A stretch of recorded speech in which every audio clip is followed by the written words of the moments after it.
मैंने जिक्र किया था दर्द बहुत होगा, दर्द तो जारी है, वो दर्द आज भी जारी है, वो दर्द आज भी जारी है। और ये खाली कुर्सियां ये बता रही हैं कि दर्द इतना है कि अपना चेहरा दिल्ली की जनता को दिखा नहीं सकते, इसलिए झूठे झूठे आरोप गढ़कर उनकी आड़ में छुपने की कोशिश करते हैं। अभी भाई सिरसा साहब ने बताया तथाकथित चावल प्रकरण का सच। अपने वक्तव्य में पंकज जी ने भी किस तरह इनके कार्यकाल की दवाइयों के बारे में बताया, कभी दवाई, कभी चावल, कभी साइकिल। आखिर ये क्यों हो रहा है, क्यों उठाया जा रहा है? क्योंकि सरकार सिलेंडर दे रही है, सरकार 2500 रुपए दे रही है, सरकार झुग्गियां ठीक कर रही है।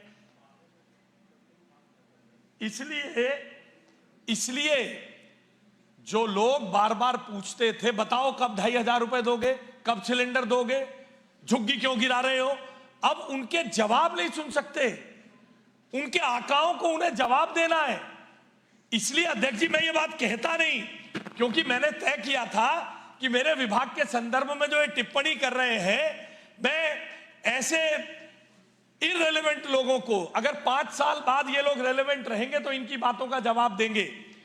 मगर अध्यक्ष जी मैंने अभी अभी एक केंद्रीय मंत्री पीयूष गोयल जी का एक ट्वीट देख लिया। पीयूष गोयल जी ने एक बहुत बड़ा आर्टिकल लिखा है, जेम पोर्टल की सफलता का 10 साल हो गए हैं। 9 अगस्त 2016 को जेम पोर्टल लॉन्च हुआ था। तो जेम पोर्टल की सफलता के बारे में, किस प्रकार से जेम से पारदर्शी व्यवस्था बनी है, तो कभी चावल पर, कभी दवाई पर, कभी साइकिल जो जेम पोर्टल से खरीदी गई है उसकी आड़ में जेम, अगर आम आदमी पार्टी के किसी नेता की भी कंपनी जेम पोर्टल में L1 आती तो उसको हमें ठेका देना पड़ता, साइकिल उससे लेनी पड़ती, रोक नहीं सकते। किसी के मामा का राज नहीं है। देश के सबसे ट्रांसपेरेंट पोर्टल से खरीद करके एक ब्रांडेड साइकिल बच्चों को दे दी। क्रोनोलॉजी समझिए, 1 तारीख को साइकिल बढ़ती है, 3 तारीख को एक फर्जी कंपनी का बयान, अगर उसको इतराज था तो उसको अपने जेम पोर्टल पर शिकायत दर्ज करनी चाहिए थी। केवल यहां पर जैसे इनकी इंडी अलायंस के बाकी दल वहां बचते हैं। अब यहां पर मैं इनके पोतड़े खोलने वाला था, ये एक बेचारे को छोड़ गए, हमारे हमजा को, इसको छोड़ गए, अब ये बेचारा अकेला हमजा झेलेगा सब कुछ। तो उन्हें पता है कैसे छुपाएं, कैसे छुपाएं। सबसे ट्रांसपेरेंट पोर्टल, सिरसा जी ने बताया कोई लेन देन नहीं, कोई हमारी सरकार का कुछ नहीं। पंकज जी ने बताया, तो हाँ अभी बता रहा हूँ, हाँ ड्यूसी पे ही हो रही है, अभी ड्यूसी पे ही हो रही है, वहीं आ रहा हूँ। आपने वो उठाए क्यों, क्योंकि मैं आपके पोतड़े खोलने वाला था। आपके पोतड़े खुलेंगे, पोतड़े अभी बताता हूं। अध्यक्ष जी आज मैं ये बात इसलिए बता रहा हूं, साइकिल, चावल और दवाई, ये केवल अपनी नाकामी और अपने आका के सामने सामने खड़े होकर ये हमजा अपने आप को साबित कर पाए कि मैं तुम्हारा ही आदमी हूं। इसलिए ये सब हल्ला मच रहा है, सब ट्रांसपेरेंटली काम हुआ है। आप मंत्री जी, आप मेरी इधर आप बोलिए अपनी बात। तो अध्यक्ष जी आज ड्यूसिप के इस बिल पर मैं आपका आभार व्यक्त करता हूं। और ये दुर्भाग्यशाली लोग हैं जिनको आज मौका मिलता, ये भी गरीब लोगों का आशीर्वाद लेते, उनको पक्के मकान मिलने का रास्ता खुलता, उसके संदर्भ में चर्चा पे मेरे को बोलने का मौका दिया, बहुत आभार। आखिर 2006 की तारीख 19 वर्षों तक बदली क्यों नहीं गई? अध्यक्ष जी सवाल ये है, हमने 1/1/2025 कर दी, 2006 की तारीख थी, ये 19 वर्ष तक अध्यक्ष जी बदली क्यों नहीं गई? दिल्ली बदली, दिल्ली की आबादी बदली, लाखों परिवारों की परिस्थिति बदली, और ये तथाकथित दिल्ली का मालिक जो उस कुर्सी पर बैठ के कहता था दिल्ली का मालिक मैं हूं, दिल्ली का मालिक मैं हूं। उनकी सरकार 10 साल तक थी, बड़े बड़े दावे हुए। अध्यक्ष जी ये देखिए, ये 70 सूत्रीय एजेंडा था इनका। इसके इस पेज पर लिखा है 70 सूत्रीय एजेंडे में 2015 में regular affordable housing for all और 57 नंबर पॉइंट और 58 number point in situ development of slums. एक भी झुग्गी का आगे काम नहीं हुआ, ना ही उस पर कोई काम किया गया। इसके बाद अध्यक्ष जी 2020 का चुनाव आया। 2020 के चुनाव में 10 सूत्री में 10वां मुद्दा था जहां झुग्गी वहां मकान। 10वां मुद्दा था जहां झुग्गी वहां मकान। एक भी झुग्गी को मकान मिला हो तो इसका जवाब इनको देना पड़ता, पोतड़े खुल जाते। इसलिए कभी साइकिल, 1 मिनट रुकिए ना, आपका बारी पे दीजिएगा ना, मैं आपके बीच में नहीं बोला। बैठिए ना, बैठिए, अपनी बात जारी रखिए। 10वें बिंदु पर ये था। इसके बाद अरे कुछ नहीं, कोई जवाब नहीं है, केवल तुम पे झूठ बोलने के सिवा आप लोगों के पास कभी चावल, कभी दवाई, कभी साइकिल, इतना ही। चलिए छोड़ दो। जहां झुग्गी वहां मकान, ये अप्रैल 8 2021 को जहां झुग्गी वहां मकान बोला गया, नारा बदल दिया, जहां झुग्गी वहां मकान। अगर इन लोगों ने कुछ किया होता तो आज इस प्रकार से झूठ बोलकर, मुंह छुपाकर यहां से भागना ना पड़ता अध्यक्ष जी। इसलिए अध्यक्ष जी, इसलिए इस गरीबों के घरों की स्थायी समस्या के लिए आज इस बिल के जरिए आदरणीय प्रधानमंत्री नरेंद्र मोदी जी के मार्गदर्शन में, गृह मंत्री आदरणीय अमित शाह जी के डिसाइसिव लीडरशिप और श्रीमती रेखा गुप्ता जी की संवेदनशील नेतृत्व में 19 साल की पुरानी एक प्रशासनिक सोच को हम बदल रहे हैं। ड्यूसिब एक्ट 2010 में जे बस्ती की पहचान के लिए 1 जनवरी 2006 की तारीख निर्धारित थी। इस विधेयक के माध्यम से उसी तारीख को अब 1 जनवरी 2025 किया जा रहा है। यानी दिल्ली की बदलती वास्तविकता को कानून में जगह दी जा रही है। और यह बदलाव किसी राजनीतिक घोषणा का परिणाम नहीं है, यह स्पष्ट नीति, स्पष्ट कानून और स्पष्ट कार्य योजना का एक हिस्सा है। आदरणीय अध्यक्ष महोदय, इस विधेयक के माध्यम से केवल एलिजिबिलिटी का दायरा नहीं बढ़ा है, इसका अर्थ है ड्यूसिब के ऊपर रिहैबिलिटेशन, सिविक इंप्रूवमेंट और रीसेटलमेंट की जिम्मेदारी का दायरा भी बढ़ा है। इसलिए इस बिल के माध्यम से बिल केवल कानून की किताब नहीं बल्कि एक अमेंडमेंट है जो एग्जीक्यूशन का आर्किटेक्चर की पहल होगी। अध्यक्ष जी, निवर्तमान सरकारों ने केवल एक बात कहकर कि भाजपा आएगी झुग्गी झोपड़ी तोड़ देगी, भाजपा आएगी तुम्हारी झुग्गी ले लेगी, इस भय का वातावरण खड़ा करके दिल्ली की गरीब भोली भाली जनता को एक्सप्लॉइट करने का काम किया।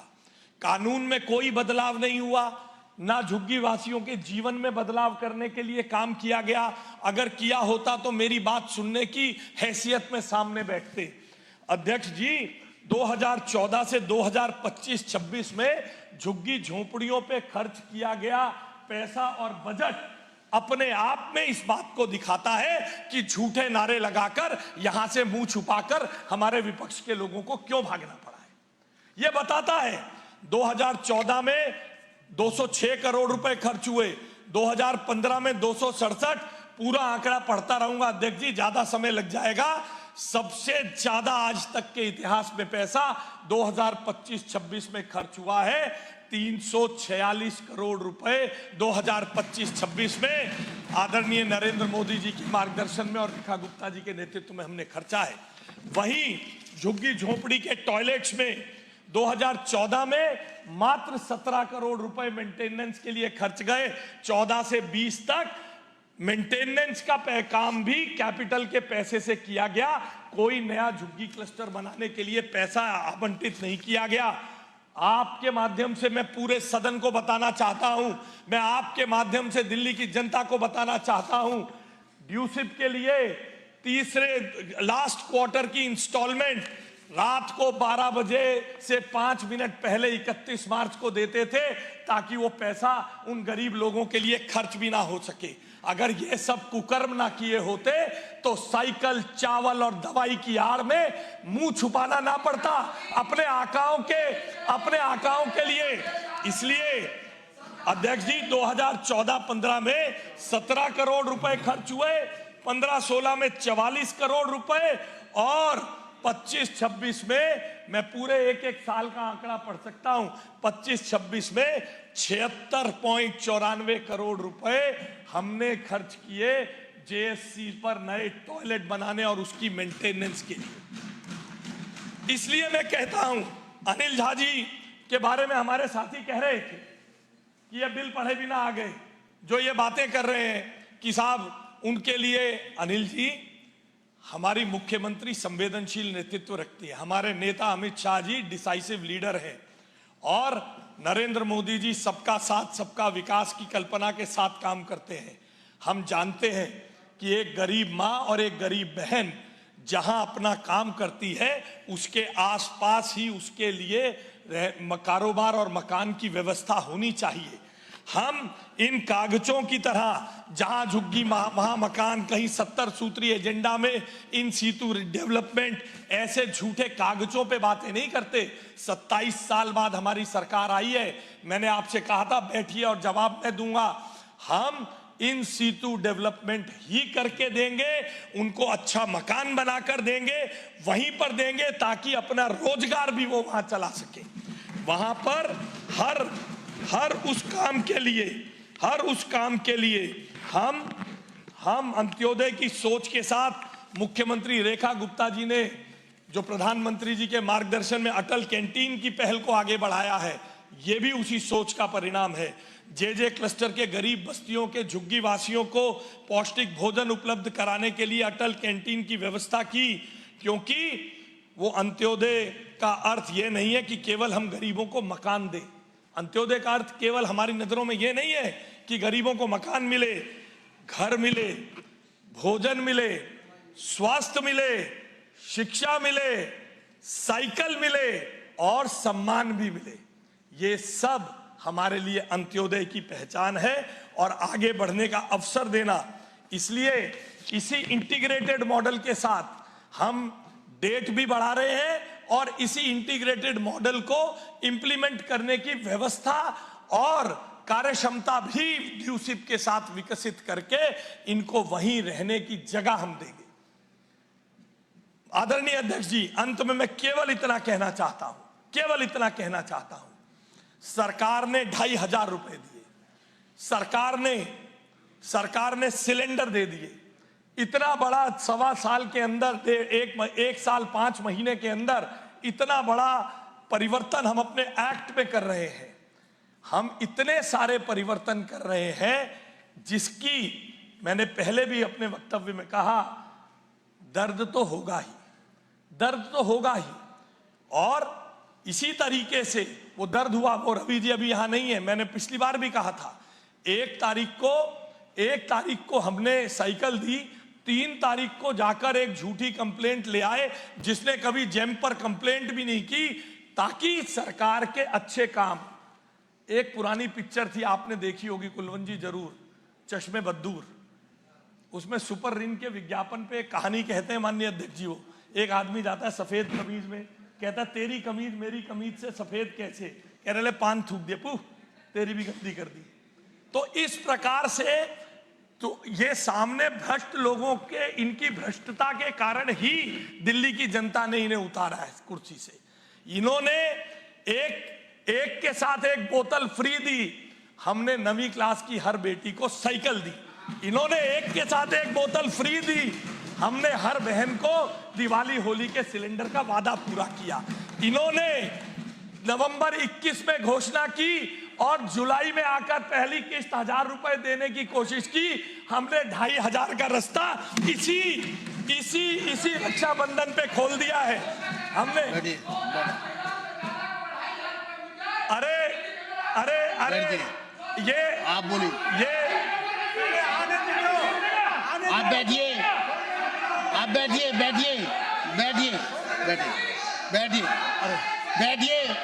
बैठिए।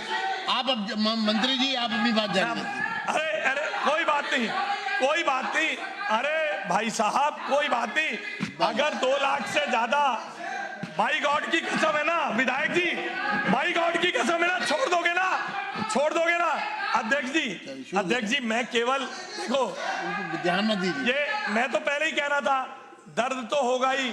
हमजा को ये जो कुछ भी बोल रहे हैं कोई रिकॉर्ड पे आने वाली बात नहीं है, हमजा क्योंकि को उनका माइक ऑन नहीं है। हमजा को उस पिक्चर में हमजा को ये बताना पड़ा था कैसे मैं तुम्हारा आदमी ये हूं। जो भी बोल रहे हैं कुछ रिकॉर्ड पे नहीं आएगा, क्योंकि ये चर्चा का विषय का, ये हमारे व्यवस्था का हिस्सा नहीं है। अध्यक्ष जी, तो मैं आदरणीय अध्यक्ष जी इस बात के साथ अपनी बात को समाप्त करना चाहता हूं कि हमारा विपक्ष गैर जिम्मेदाराना है।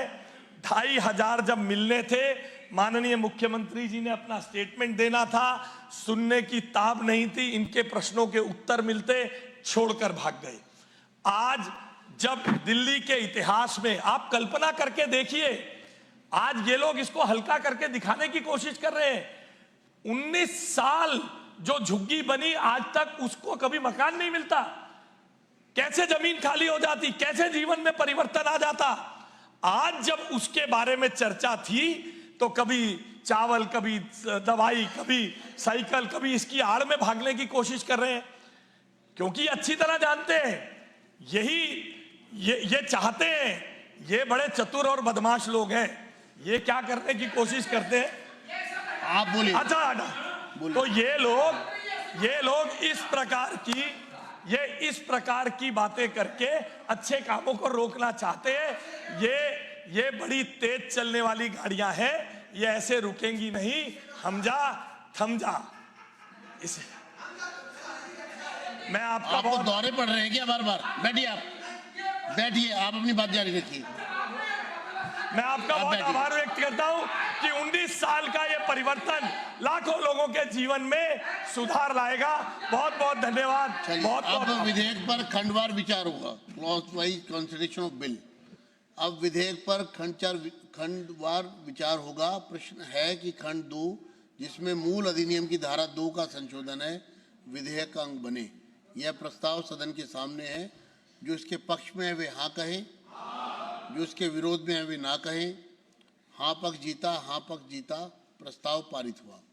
खंड 2 विधेयक का अंग बन गया। अब प्रश्न है कि खंड 1 प्रस्तावना और शीर्षक विधेयक का अंग बने। यह प्रस्ताव सदन के सामने है। जो इसके पक्ष में है वे हाँ कहें, जो इसके विरोध में है वे ना कहें। हाँ पक्ष जीता, हाँ पक्ष जीता, प्रस्ताव पारित हुआ। खंड 1 प्रस्तावना और शीर्षक विधेयक के अंग बन गए।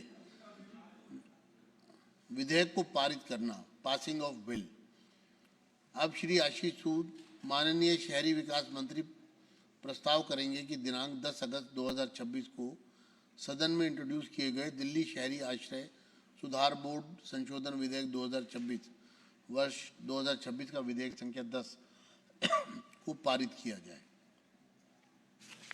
आदरणीय अध्यक्ष जी, मैं प्रस्ताव करता हूं कि दिनांक 10 अगस्त 2026 को सदन में इंट्रोड्यूस किए गए दिल्ली शहरी आश्रय सुधार बोर्ड संशोधन विधेयक 2026 वर्ष 2026 की विधेयक संख्या 10 को पारित किया जाए।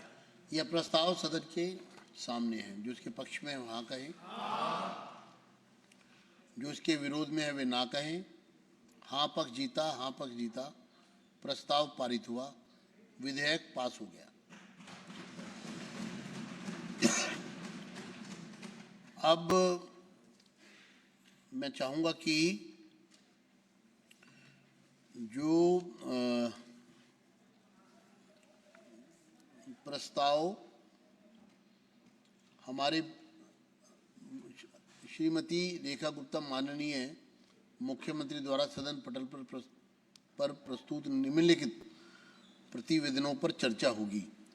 दिनांक 7 अगस्त 2026 को प्रस्तुत राष्ट्रीय राजधानी क्षेत्र दिल्ली सरकार से संबंधित भारत के नियंत्रक एवं महालेखा परीक्षक का 31 मार्च 2023 को समाप्त हुए वर्ष के लिए प्रतिवेदन, वर्ष 2026 का प्रतिवेदन संख्या 1 और दूसरा दिनांक 10 अगस्त 2026 को प्रस्तुत राष्ट्रीय राजधानी क्षेत्र दिल्ली सरकार से संबंधित वर्ष 2024-25 के राज्य वित्त पर भारत के नियंत्रक एवं महालेखा परीक्षक का प्रतिवेदन वर्ष 2026 का प्रतिवेदन संख्या 2 पर विचार किया जाए और इस पे चर्चा में सदस्य भाग लेंगे। इसकी चर्चा शुरू करेंगे। श्री राजकुमार भाटिया भी उपस्थित नहीं है। श्री डॉक्टर अनिल गोयल मान्य सदस्य इस पर अपनी चर्चा शुरू करेंगे। सीएजी पर बोलिए डॉक्टर अनिल गोयल जी। सीएजी पर आपको बोलना है। बस अध्यक्ष जी एक रिक्वेस्ट करूंगा, ये दो ग्रंथ के बारे में आप 10 मिनट दें, लेकिन 10 मिनट टाइम दें तो इस पे बोलने में कुछ। आपने नाम दिया हुआ है। नाम दिया, मैं 10 मिनट श्री बोलना संजय चाहता हूं गोयल इस जी पर। मैं कहूँ 10 मिनट बोलना चाह रहे हैं। हाँ जी, 10 मिनट ज़्यादा है, थोड़ा समय का भी ध्यान रखना पड़ेगा। Thank you. आज मैं इस सदन में भारत के नियंत्रक एक महालेखा परीक्षक की रिपोर्ट नंबर 1 2026 जो 31 मार्च 2023 को समाप्त वर्ष के प्रतिवेदन के लिए समक्ष प्रस्तुत करने के अवसर देने पर आपको धन्यवाद रखना चाहता हूं। आज तक इस सदन में 19 रिपोर्ट सीएजी की पेश की गई हैं और हर रिपोर्ट में मैंने कुछ बुलेट पॉइंट्स बनाए अध्यक्ष जी, उसमें हजारों करोड़ रुपए का भ्रष्टाचार है। अब इसी रिपोर्ट की बात करें, अगर सीएजी की ये रिपोर्ट 1 2026 जो 31 मार्च 2023 की है, ये कोई राजनीतिक आरोप पत्र नहीं है। अभी विपक्ष के लोग कह रहे थे आरोप लगाते हैं। यह संविधान की व्यवस्था के अंदर तैयार की गई स्वतंत्र और संवैधानिक ऑडिट रिपोर्ट है और इस रिपोर्ट में जो सवाल उठाए गए हैं उनका जवाब राजनीतिक बयानबाजी से नहीं बल्कि तथ्यों और जवाबदेही के साथ यहाँ पर मैं देना चाहता हूँ जो इस रिपोर्ट में दिया गया है। और इस रिपोर्ट में कुशासन की पराकाष्ठा है। मुझे लगता है ये ग्रंथ हैं हमारे को आगे किस तरह से जो काम नहीं करने चाहिए वो इन दोनों रिपोर्ट्स में बताए गए हैं। ये आंकड़ों और वित्तीय दस्तावेजों का विवरण नहीं है, उसमें एक एक रुपये का हिसाब है जो सरकार के माध्यम से खर्च किया जाता है। इस रिपोर्ट में बताया गया है कि सरकारी योजनाओं का लाभ वास्तव में सही व्यक्ति तक पहुंचा ही नहीं, सरकारी धन का उपयोग निर्धारित उद्देश्य के लिए हुआ ही नहीं और व्यवस्था में भी अत्यंत लापरवाही और अनियमितता बरती गई। और मैं उस राजनीतिक संस्कृति आपदा सरकार ये खाली कुर्सियों पर भी देना चाहता हूं जिन्होंने सरकार की योजनाओं की घोषणा को अपनी उपलब्धि माना लेकिन योजनाओं के इम्प्लीमेंटेशन, एक्सपेंडिचर और आउटकम की जिम्मेदारी से हमेशा बचती रहीं, क्योंकि इन्होंने शायद समझा कि सरकारी धन निजी धन है, लेकिन ये धन था आम नागरिक का, उस दुकानदार का जो जीएसटी देता है, उस कर्मचारी का जो सैलरी से टैक्स देता है। और इसलिए सरकार का काम है कि वे जनता के पैसे को अपनी राजनीतिक उपलब्धि न समझे, जनता का पैसा जनता के लिए लगाना चाहिए। अब आज मुख्यमंत्री जी की सरकार, रेखा गुप्ता जी की सरकार एक नई कार्य संस्कृति स्थापित कर रही है। अभी हमारे माननीय मंत्री जी ने बताया किस प्रकार से 18 महीने में घोषणाएं नहीं हो रही हैं, इम्प्लीमेंटेशन हो रहा है, अकाउंटेबिलिटी की बात हो रही है, बजट एलोकेशन की बात हो रही है, आउटकम की अकाउंटेबिलिटी की बात हो रही है, एक्सपेंडिचर के अलावा वैल्यू फॉर मनी की बात हो रही है। अब जमीन पर दिखाई दे रही है 2500 की योजनाएं, डूसिप की योजनाएं और बहुत सारी ऐसी योजनाएं दिखाई दे रही हैं। मैं इस रिपोर्ट में 3500 करोड़ रुपए से ज़्यादा की अनियमितता है। हर फाइनेंशियल ईयर में भ्रष्टाचार 70,410 करोड़ रुपए का माननीय अध्यक्ष जी जीएसटी बकाया था। 65% राशि सिर्फ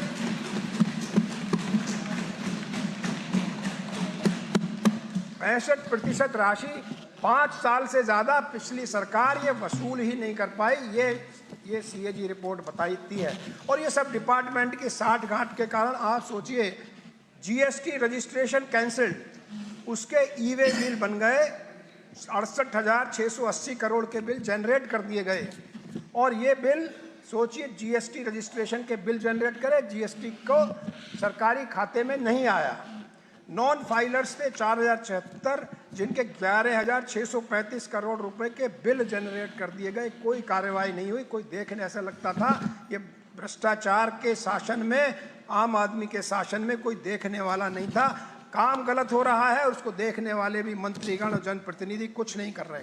बार बार टैक्स इवेजन को रोकने के लिए कोई कार्रवाई नहीं हुई। ई-वे बिल जो हर 50,000 का जो बिल बनता है उसके ऊपर आपको ई-वे बिल जनरेट करना होता है। ऐसे 6 करोड़ 10 लाख जनरेट हुए और उसमें कार्रवाई कितने पर हुई, सिर्फ और सिर्फ 70 मामलों पर। हमारे माननीय प्रवेश वर्मा जी ने प्रेस कॉन्फ्रेंस करके भी इसके बारे में बताया। मैंने कुछ वहाँ से भी ये डेटा लिया है, मैं उनको भी धन्यवाद देना चाहता हूँ। नुकसान हुआ 3071 करोड़, और ये सब किसकी मिली भगत थी? सरकार के टैक्स डिपार्टमेंट की, कुशासन की ये पराकाष्ठा ये देखिएगा। जबकि राजस्व दिल्ली में बढ़ गया 2018 में 43,122 12 करोड़, 2022 में 62,700 करोड़ हो गया। और इसमें भिन्न भिन्न जो टैक्स रेवेन्यू और अलग अलग थे गवर्नमेंट डिविडेंड, लेकिन इनका यूज किस तरह से हुआ, ये व्यवस्थागत कमियां जीएसटी और ई वे बिल में पाई गई।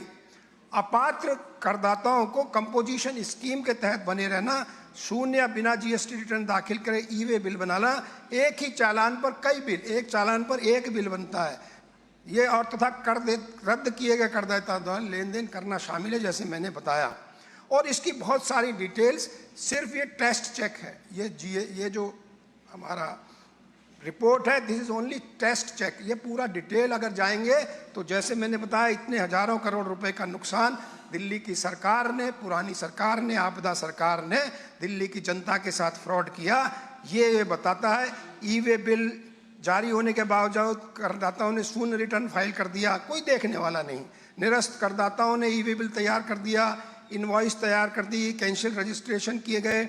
28 रद्द किए गए करदाताओं ने 734 करोड़ से ज़्यादा के बिल बना दिए, ये सब मैंने बताया। और ये एसजीपीटी जो स्टेट का है, वो 32 इनवॉइस के आधार पर 2 करोड़ से ज़्यादा के ईडब्ल्यूएस, इस तरह के ऐसे हजारों मामले इसमें दिखाए गए जो मैंने बताया।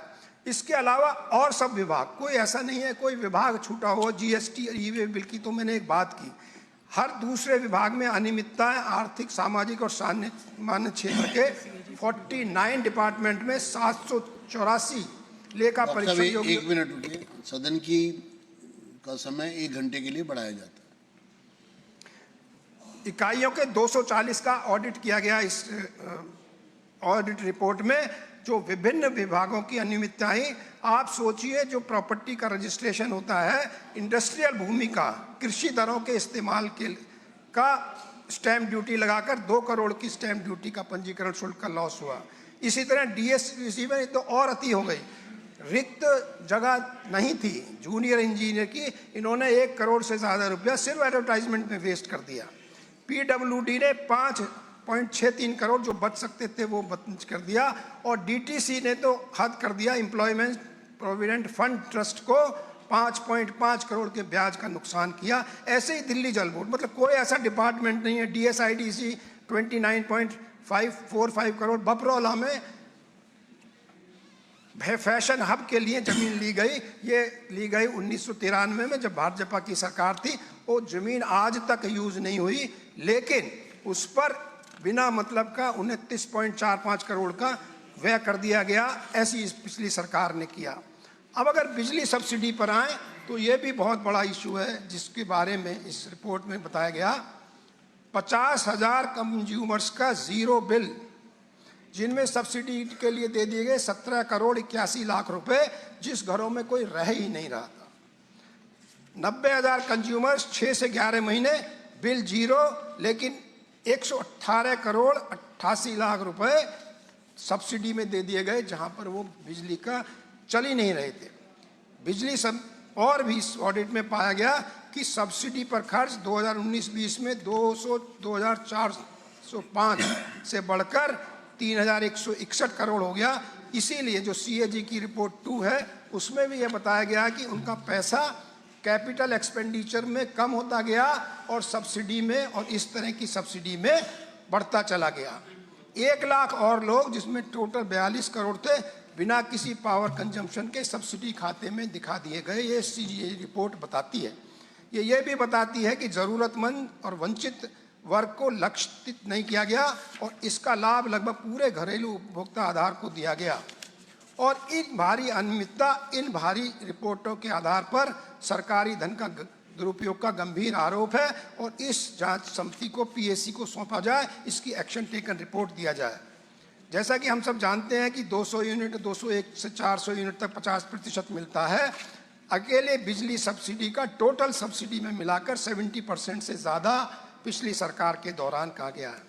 और तो और सीएजी बताती है कम बिजली इस्तेमाल करने वाले उपभोक्ताओं को कम सब्सिडी दी गई और ज़्यादा इस्तेमाल करने वालों को ज़्यादा सब्सिडी मिली।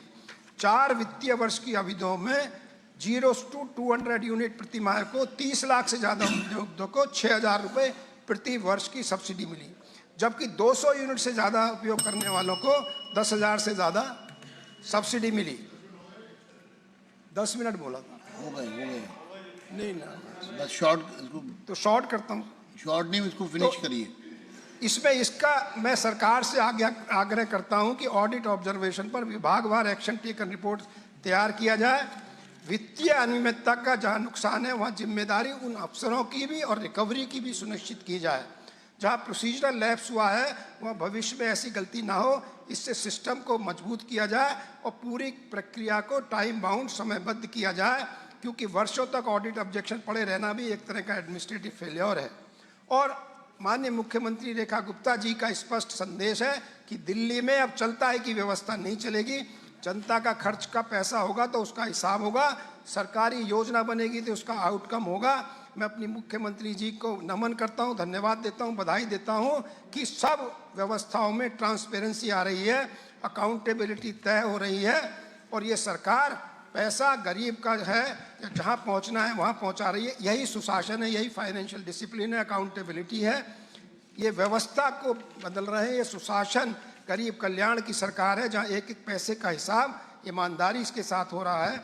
मैं सीएजी में उठाए गए प्रत्येक महत्वपूर्ण ऑडिट ऑब्जर्वेशन का गंभीरता से परीक्षण करके पीएससी में भेजा जाए और जनता का पैसा जनता तक पहुंचे, ये भी इसको जरूर देखा जाए। और मैं सीएजी 2 की कुछ बस हेडलाइंस को बोलता हूं, 1 मिनट और। 2015-16 से 2023-24 तक देश की जीडीपी में 4% बढ़ोतरी हुई। दिल्ली का योगदान था सिर्फ 3.6% आपदा पर सरकार में, और 6855 करोड़ रुपए। तो ईसीसी के 843 करोड़ पड़े हैं बेकार। प्रदूषण कम करने के लिए एमसीडी के टोल में वसूल किए गए, लेकिन उनका यूज नहीं किया आज तक। मैं एक बार फिर से आपको कहता हूं इसको पीएससी रिपोर्ट में पीएससी को भेजा जाए। मुझे बोलने का दिया, बहुत बहुत धन्यवाद, बहुत बहुत धन्यवाद। श्री संजय गोयल जी। माननीय अध्यक्ष जी, आपका विशेष धन्यवाद। आज आपने मुझे सीएजी रिपोर्ट 1 और रिपोर्ट 2 पर बोलने का अवसर प्रदान किया, जो कि हमारी माननीय मुख्यमंत्री श्रीमती रेखा गुप्ता जी ने सदन के समक्ष रखा। पहली जो सरकार 2015 से 2025 में घोटाले तो किए ही किए, साथ में जो डिपार्टमेंट्स के अंदर जो अनियमितताएं थी, वो जो काम करने का तरीका था वो भी फेलियर था। क्योंकि जब सरकारी घोटालों में लग जाए तो अफसर भी क्यों ना अनियमितताएं करेंगे, चाहे वो जीएसटी डिपार्टमेंट हो, चाहे वो आपके बिजली की कंपनियां ही क्यों ना हो, चाहे वो आपके जमीन से संबंधित लैंड रेवेन्यू डिपार्टमेंट क्यों ना हो। 49 विभागों में दिल्ली सरकार के जो है डिपार्टमेंट्स जो है बटे हुए हैं। दिल्ली सरकार काम करती है और 14 पीएसयू में काम करती है और 64 ऑटोनोमस बॉडीज में काम करती है। जब हमने इस पूरी रिपोर्ट को पढ़ा तो कोई भी ऐसी डिपार्टमेंट नहीं मिला जहां पर तरीके से काम किया जा रहा था। 100% सभी डिपार्टमेंट में अनियमितताएं थी, क्योंकि जब सरकार के जो नेता थे, जो दिल्ली के मालिक कहते थे अपने आप को, जो घोटालों में लगे हुए थे, तो वो क्यों ना घोटाले करते। इसीलिए उन्होंने अनेक तरीके के माध्यम से स्टाम्प शुल्क में चोरी की, आपके जीएसटी के अंदर चोरी की, साथ में उन्होंने सीएजी के द्वारा जो रिपोर्ट मांगी गई थी उनको भी दिया नहीं समय पर, जिससे कि वो प्रॉपर तरीके से नहीं देख पाए। और जो टेंडरिंग सिस्टम था, उस टेंडरिंग सिस्टम में ई टेंडर पर भी देखा जाए तो 3254 करोड़ रुपए के 1,55,000 लाख टेंडरों में से मात्र 3.47% टेंडर में ही कॉन्ट्रैक्ट अलॉटमेंट का डेटा अपडेट था और 1106 करोड़ रुपए के टेंडरों की टेक्निकल एवल्यूएशन रिपोर्ट पोर्टल पर थी ही नहीं। और ई खरीद पोर्टल होने के बावजूद 1185 टेंडर मैनुअल रूप से जारी कर दिए गए। ईएमडी जमा करने का ऑनलाइन सिस्टम ही नहीं था, जिससे पारदर्शिता का मकसद ही खत्म हो जाता है। साथ में दिल्ली जल बोर्ड के गलत दरों पर बिजली के पानी के जो बिल थे वो इशू किए गए, और कर्मचारियों के जो ईपीएफ जो डीटीसी के अंदर देना चाहिए था वो भी प्रॉपर तरीके से नहीं था। डीएसआईडीसी, लोक निर्माण विभाग, जीटीबी, डीएसएसबी, दिल्ली अधीनस्थ सेवा चयन बोर्ड या अन्य जो जितने भी डिपार्टमेंट थे, ऐसा कोई डिपार्टमेंट नहीं बचा जहां इस पूर्ववर्ती सरकार ने घोटाले नहीं किए।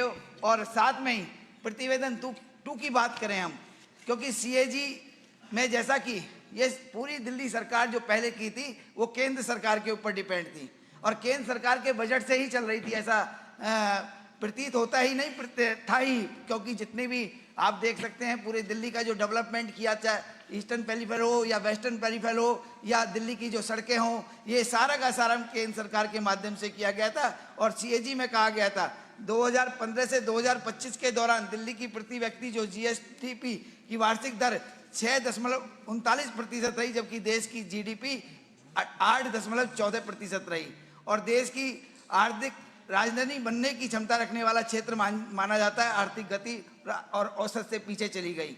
और 2015-16 में जो जीएसडीपी राष्ट्रीय प्रति व्यक्ति 177.7% से अधिक थी, लेकिन 2024-25 में एक अंतर घटकर 135.34% रह गया। विकास के नाम पर बड़ी बड़ी घोषणाएं हुई, लेकिन पूंजीगत निवेश घटता चला गया। 2021-22 में दिल्ली को पूंजीगत व्यय 8,311 करोड़ था, जबकि 2024-25 में घटकर 3,695 करोड़ रुपए रह गया। यानी सड़क, पुल, परिवहन, स्कूल, स्थायी परिसंपत्तियों के निर्माण पर खर्च करने की क्षमता लगातार कमजोर हुई। सड़कों और पुलों पर पूंजीगत व्यय 1936 करोड़ से घटकर 909 करोड़ रुपए रह गया।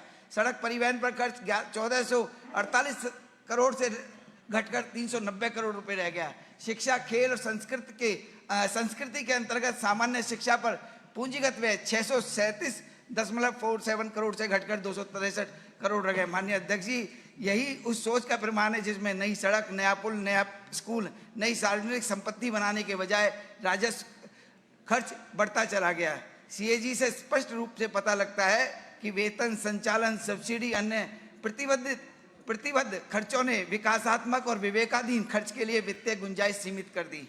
अध्यक्ष महोदय, 2015 और 2025 के दौरान सब्सिडी 3222 करोड़ यानी 172.48% थी, और अकेली बिजली सब्सिडी 2033 करोड़ यानी 128.83 करोड़ रुपए थी। और गरीब को राहत देना सरकार की जिम्मेदारी है, लेकिन सवाल यह भी है कि सरकार को ऐसी वित्तीय व्यवस्थाएं बनानी चाहिए कि आज राहत देने के नाम पर कल दिल्ली के विकास के लिए पैसा ही ना बचे। सीएजी की रिपोर्ट हमें संतुलित की चेतावनी भी देती है, और साथ में जो बजट 2024-25 में जो बजट प्रावधान थे 67,000 करोड़ रुपए के लगभग, वास्तविक खर्च 51,000 करोड़ रुपए हुआ, बच गया 16,591 करोड़ रुपए बच गया। तो इस तरह से समस्या बजट की नहीं थी, उसको जमीन पर उतारने की समस्या थी। इसलिए मैं आपके माध्यम से आपको मैं निवेदन करता हूं कि इसको पीएससी की बैठक, पीएससी के लिए भेजा जाए कमेटी में, जिससे कि जो अनियमितताएं हैं उन पर बारीकी से ध्यान देकर उस पर कार्रवाई की जा सके। आपने बोलने का अवसर दिया, बहुत बहुत धन्यवाद। माननीय सदस्य श्री राजकुमार भाटिया।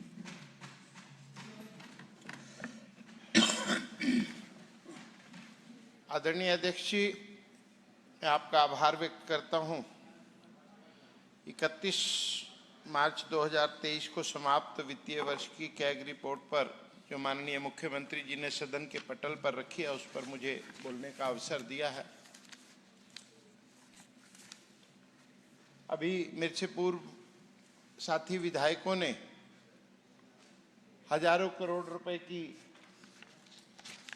जो ई टेंडर्स थे, जो बिडिंग्स थी, टेक्निकल बिडिंग्स थी, फाइनेंशियल बिडिंग्स थी, उस पर बात की। लेकिन इसके साथ साथ जहां अनियमितताएं बरती गई, वहां पे अमानत में भी खयानत हुई है। यानी कि डीटीसी के कर्मचारियों का, पीडब्ल्यूडी के कर्मचारियों का जो प्रोविडेंट फंड था, उसको ठीक जगह लगाने के स्थान पर उन्होंने उसे अपने पास रखा और कैग ने सरकार को इस प्रोविडेंट फंड की अपने पास जो अंशदान था रखने के लिए 5.50 करोड़ रुपए का जो ब्याज का नुकसान हुआ, कैग ने उसको भी इंगित किया। यानी कि उन जरूरतमंद कर्मचारियों के जो प्रोविडेंट फंड है उस पे भी 5.50 करोड़ रुपए का नुकसान कर्मचारियों को सहन करना पड़ा। राजस्व की हानि हुई, लेकिन जो सबसे जरूरी कैग में जो रिपोर्ट में दर्शाया गया है कि 12,283 जो फाइनेंशियल बिडर थे उसमें से केवल 5658 ईमेल आईडी प्रयोग हुए। यानी कि एक एक बिडिंग पर 2-2, 3-3, 4-4 बिडिंग पर एक एक ईमेल आईडी दिया गया और 3217 करोड़ रुपए की जो निविदा बोलिए जो टेंडर थे उस पे 14,527 वैलिड जो बिडिंग थी उस पे एक ही ईमेल आईडी इस्तेमाल किया गया। वो ठेका किसको जाता था, काम कौन करता था, वो ठेका खुलता तो था लेकिन काम नहीं खुलता था। ये सब चीजें इस रिपोर्ट में विस्तृत रूप से लिखी गई हैं। बिजली की बंद कनेक्शनों पर सब्सिडी दे देना, 42 करोड़ रुपए की सब्सिडी ऐसे स्थानों पर दे देना जिनके मीटर या तो पहले से बंद थे या फिर वो कहीं थे ही नहीं, एग्जिस्ट ही नहीं कर रहे थे।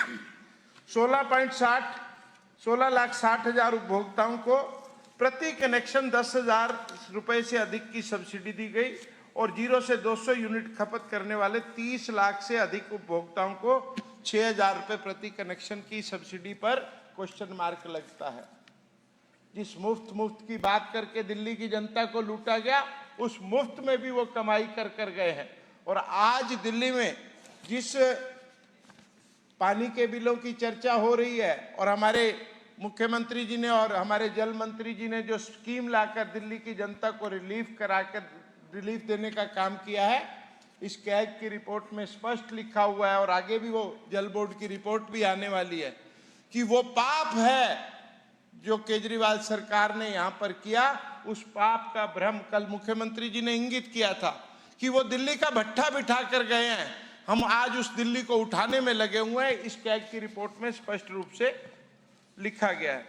38 टेंडरों में सभी बोलियों में बिडिंग में एक जैसे ईमेल आईडी है, यानी कि 38 टेंडर भरे गए लेकिन उसका ठेकेदार एक ही है। दवाइयां खरीदी गई, उसका ठेकेदार एक है जी। सड़क बनाने का ठेका मिला, उसका ठेकेदार एक है जी, लेकिन वो अलग अलग नाम से 32-33 कंपनियां बनाकर एक ही जगह दिया जा रहा है।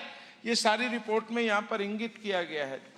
जीटीबी अस्पताल में 224 नर्सिंग अर्दली और ग्रुप डी के कर्मचारियों से जुड़े अनुबंध में न्यूनतम मजदूरियों के नियमों का पालन न करने के कारण अदालत के आदेश के बाद ब्याज और मुआवजे सहित 1,93,00,000 रुपए का अतिरिक्त भुगतान करना पड़ा।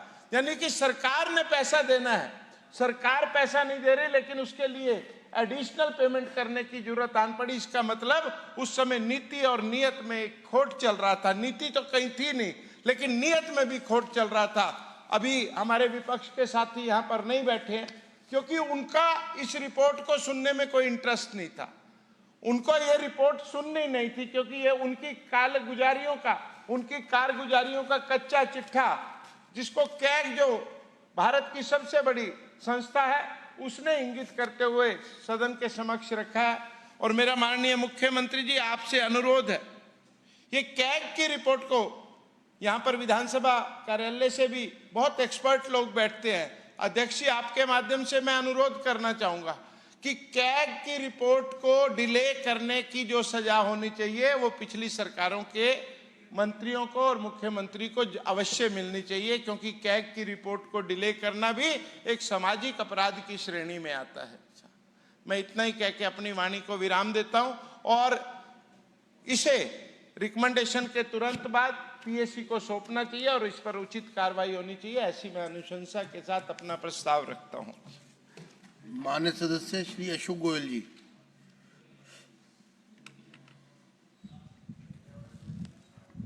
माननीय अध्यक्ष जी, आपने मुझे CAG की report audit findings pertaining to revenue and economic social and general sectors पे बोलने का अवसर दिया, मैं आपका हृदय से आभार व्यक्त करता हूँ। पिछली सरकारों ने कोई भी सीएजी की रिपोर्ट सदन के पटल पे नहीं रखी। मैं एक कहानी से अपनी बात शुरू करूँगा। एक दुकानदार और एक ग्राहक था। ग्राहक बार बार दुकानदार से कहता था कि मुझे हिसाब दे दो, दुकानदार कहता था मुझ पर भरोसा रखो। फिर बार बार ग्राहक ने कुछ दिनों के बाद फिर कहा कि मुझे अपना खाता दिखा दो, तो उन्होंने कहा कि खाते की कोई बात नहीं है, मेरे पर विश्वास रखो तुम। फिर कहा कि भैया खाता नहीं है, भई तो होगी, भई दिखा दो। तो दुकानदार ने कहा मैं हूं कट्टर ईमानदार और जो मैं कहता हूं वही सही। और दिल्ली ने भी पिछले जो आपदा के मुख्यमंत्री थे, ऐसे कट्टर बेईमान मुख्यमंत्री को देखा जो लगातार कहते थे कि मैं कट्टर ईमानदार हूं, लेकिन अपने बही खाते, अपनी सीएजी की रिपोर्ट लगातार 11 वर्ष तक पटल पर नहीं रखी। और वो ये कहते ही रहे कि ना खाता ना बही, जो आपदा का मुख्यमंत्री कहे वो सही। लेकिन अब माननीय अध्यक्ष जी कहानी बदल गई है। अब खाता भी सामने है, बही भी सामने है और सीएजी की रिपोर्ट भी सामने है। दिल्ली की जनता पूछ रही है कि ये पैसा कहाँ गया, किसने इसका चोरी की, इसका हिसाब मांग रही। और पिछले 18 महीनों में जो लगातार सदन के पटल पर सीएजी की रिपोर्ट आई है माननीय अध्यक्ष जी, उसमें 15,000 करोड़ से भी ज़्यादा रुपयों की अनियमितता पाई गई। माननीय अध्यक्ष जी, मैं बिजली सब्सिडी की बात करूं तो 50,000 उपभोक्ता ऐसे थे जिनके बिल सुनने के आ रहे थे, लेकिन उनको 17 करोड़ 81 लाख की सब्सिडी माननीय अध्यक्ष जी दे दी गई। 90,000 कंज्यूमर ऐसे थे जिनका घर ही 6 से 11 महीने तक बंद था, लेकिन उनको भी 11 करोड़ 88 लाख की सब्सिडी दी गई। मैं पूछना चाहता हूं माननीय अध्यक्ष जी, जब बिजली जली नहीं, बिल बनाई नहीं, खपत हुई नहीं, तो फिर ये सब्सिडी कहां गई? यही सीएजी की रिपोर्ट पूछ रही, यही दिल्ली की जनता पूछ रही है कि आखिर ये चोरी कैसे हुई, ये पैसा कहां गया, कौन इसको चोरी करता रहा और क्यों इस सीएजी की रिपोर्ट सदन के पटल पर क्यों नहीं रखी गई? माननीय अध्यक्ष जी, एलएनजेपी हॉस्पिटलों का घोटाला सबको मालूम है कि कितना बड़ा घोटाला हॉस्पिटलों के अंदर पिछली आपदा की सरकार ने किया। प्रति बेड की जब अनुमानित लागत 33 लाख रुपए तक की थी, तो ये जब बार बार उसका इंस्पेक्शन करके जाने के बहाने जो हमारे पिछले हेल्थ मिनिस्टर थे, 72 लाख रुपए प्रति बेड की इसकी कॉस्ट बढ़ा दी गई। जो नया ब्लॉक 533 करोड़ में बनना चाहिए था माननीय अध्यक्ष जी, उसकी लागत 1268 करोड़ हो गई। ये जो 550 करोड़ से भी ज्यादा की लागत इसमें बढ़ गई, ये रुपया कहां गया, किसके कहने से खर्च किया गया, किसकी जेब में गया? ये सीएजी की रिपोर्ट पूछ रही है, यही दिल्ली की जनता पूछ रही है और इसका जवाब पिछली सरकार को माननीय अध्यक्ष जी देना पड़ेगा।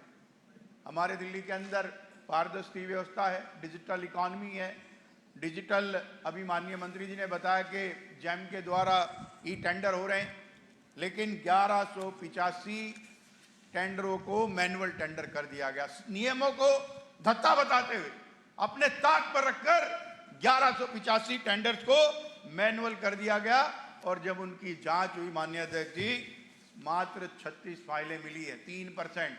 और 1149 यानी कि 1150 टेंडरों की फाइल गायब है। कहां है वो फाइलें?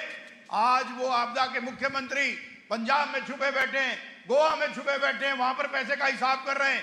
ये 1150 फाइलों का हिसाब उनको माननीय अध्यक्ष जी देना पड़ेगा।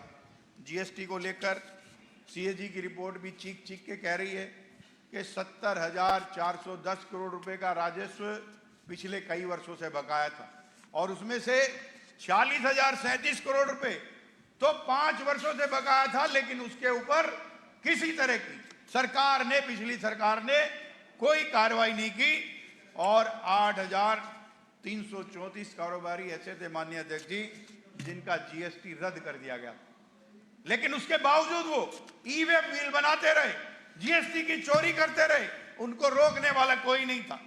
4,076 ऐसे जीएसटी के कारोबारी थे जो नॉन फाइलर थे, अपनी रिटर्न ही फाइल नहीं करते थे, लेकिन उसके बावजूद भी उनको ई वे बिल लगातार जनरेट करते दिया गया और 11,635 करोड़ के माननीय अध्यक्ष जी उन्होंने ई वे बिल जनरेट किए और पिछली सरकार आंख मूंद कर बैठती रही।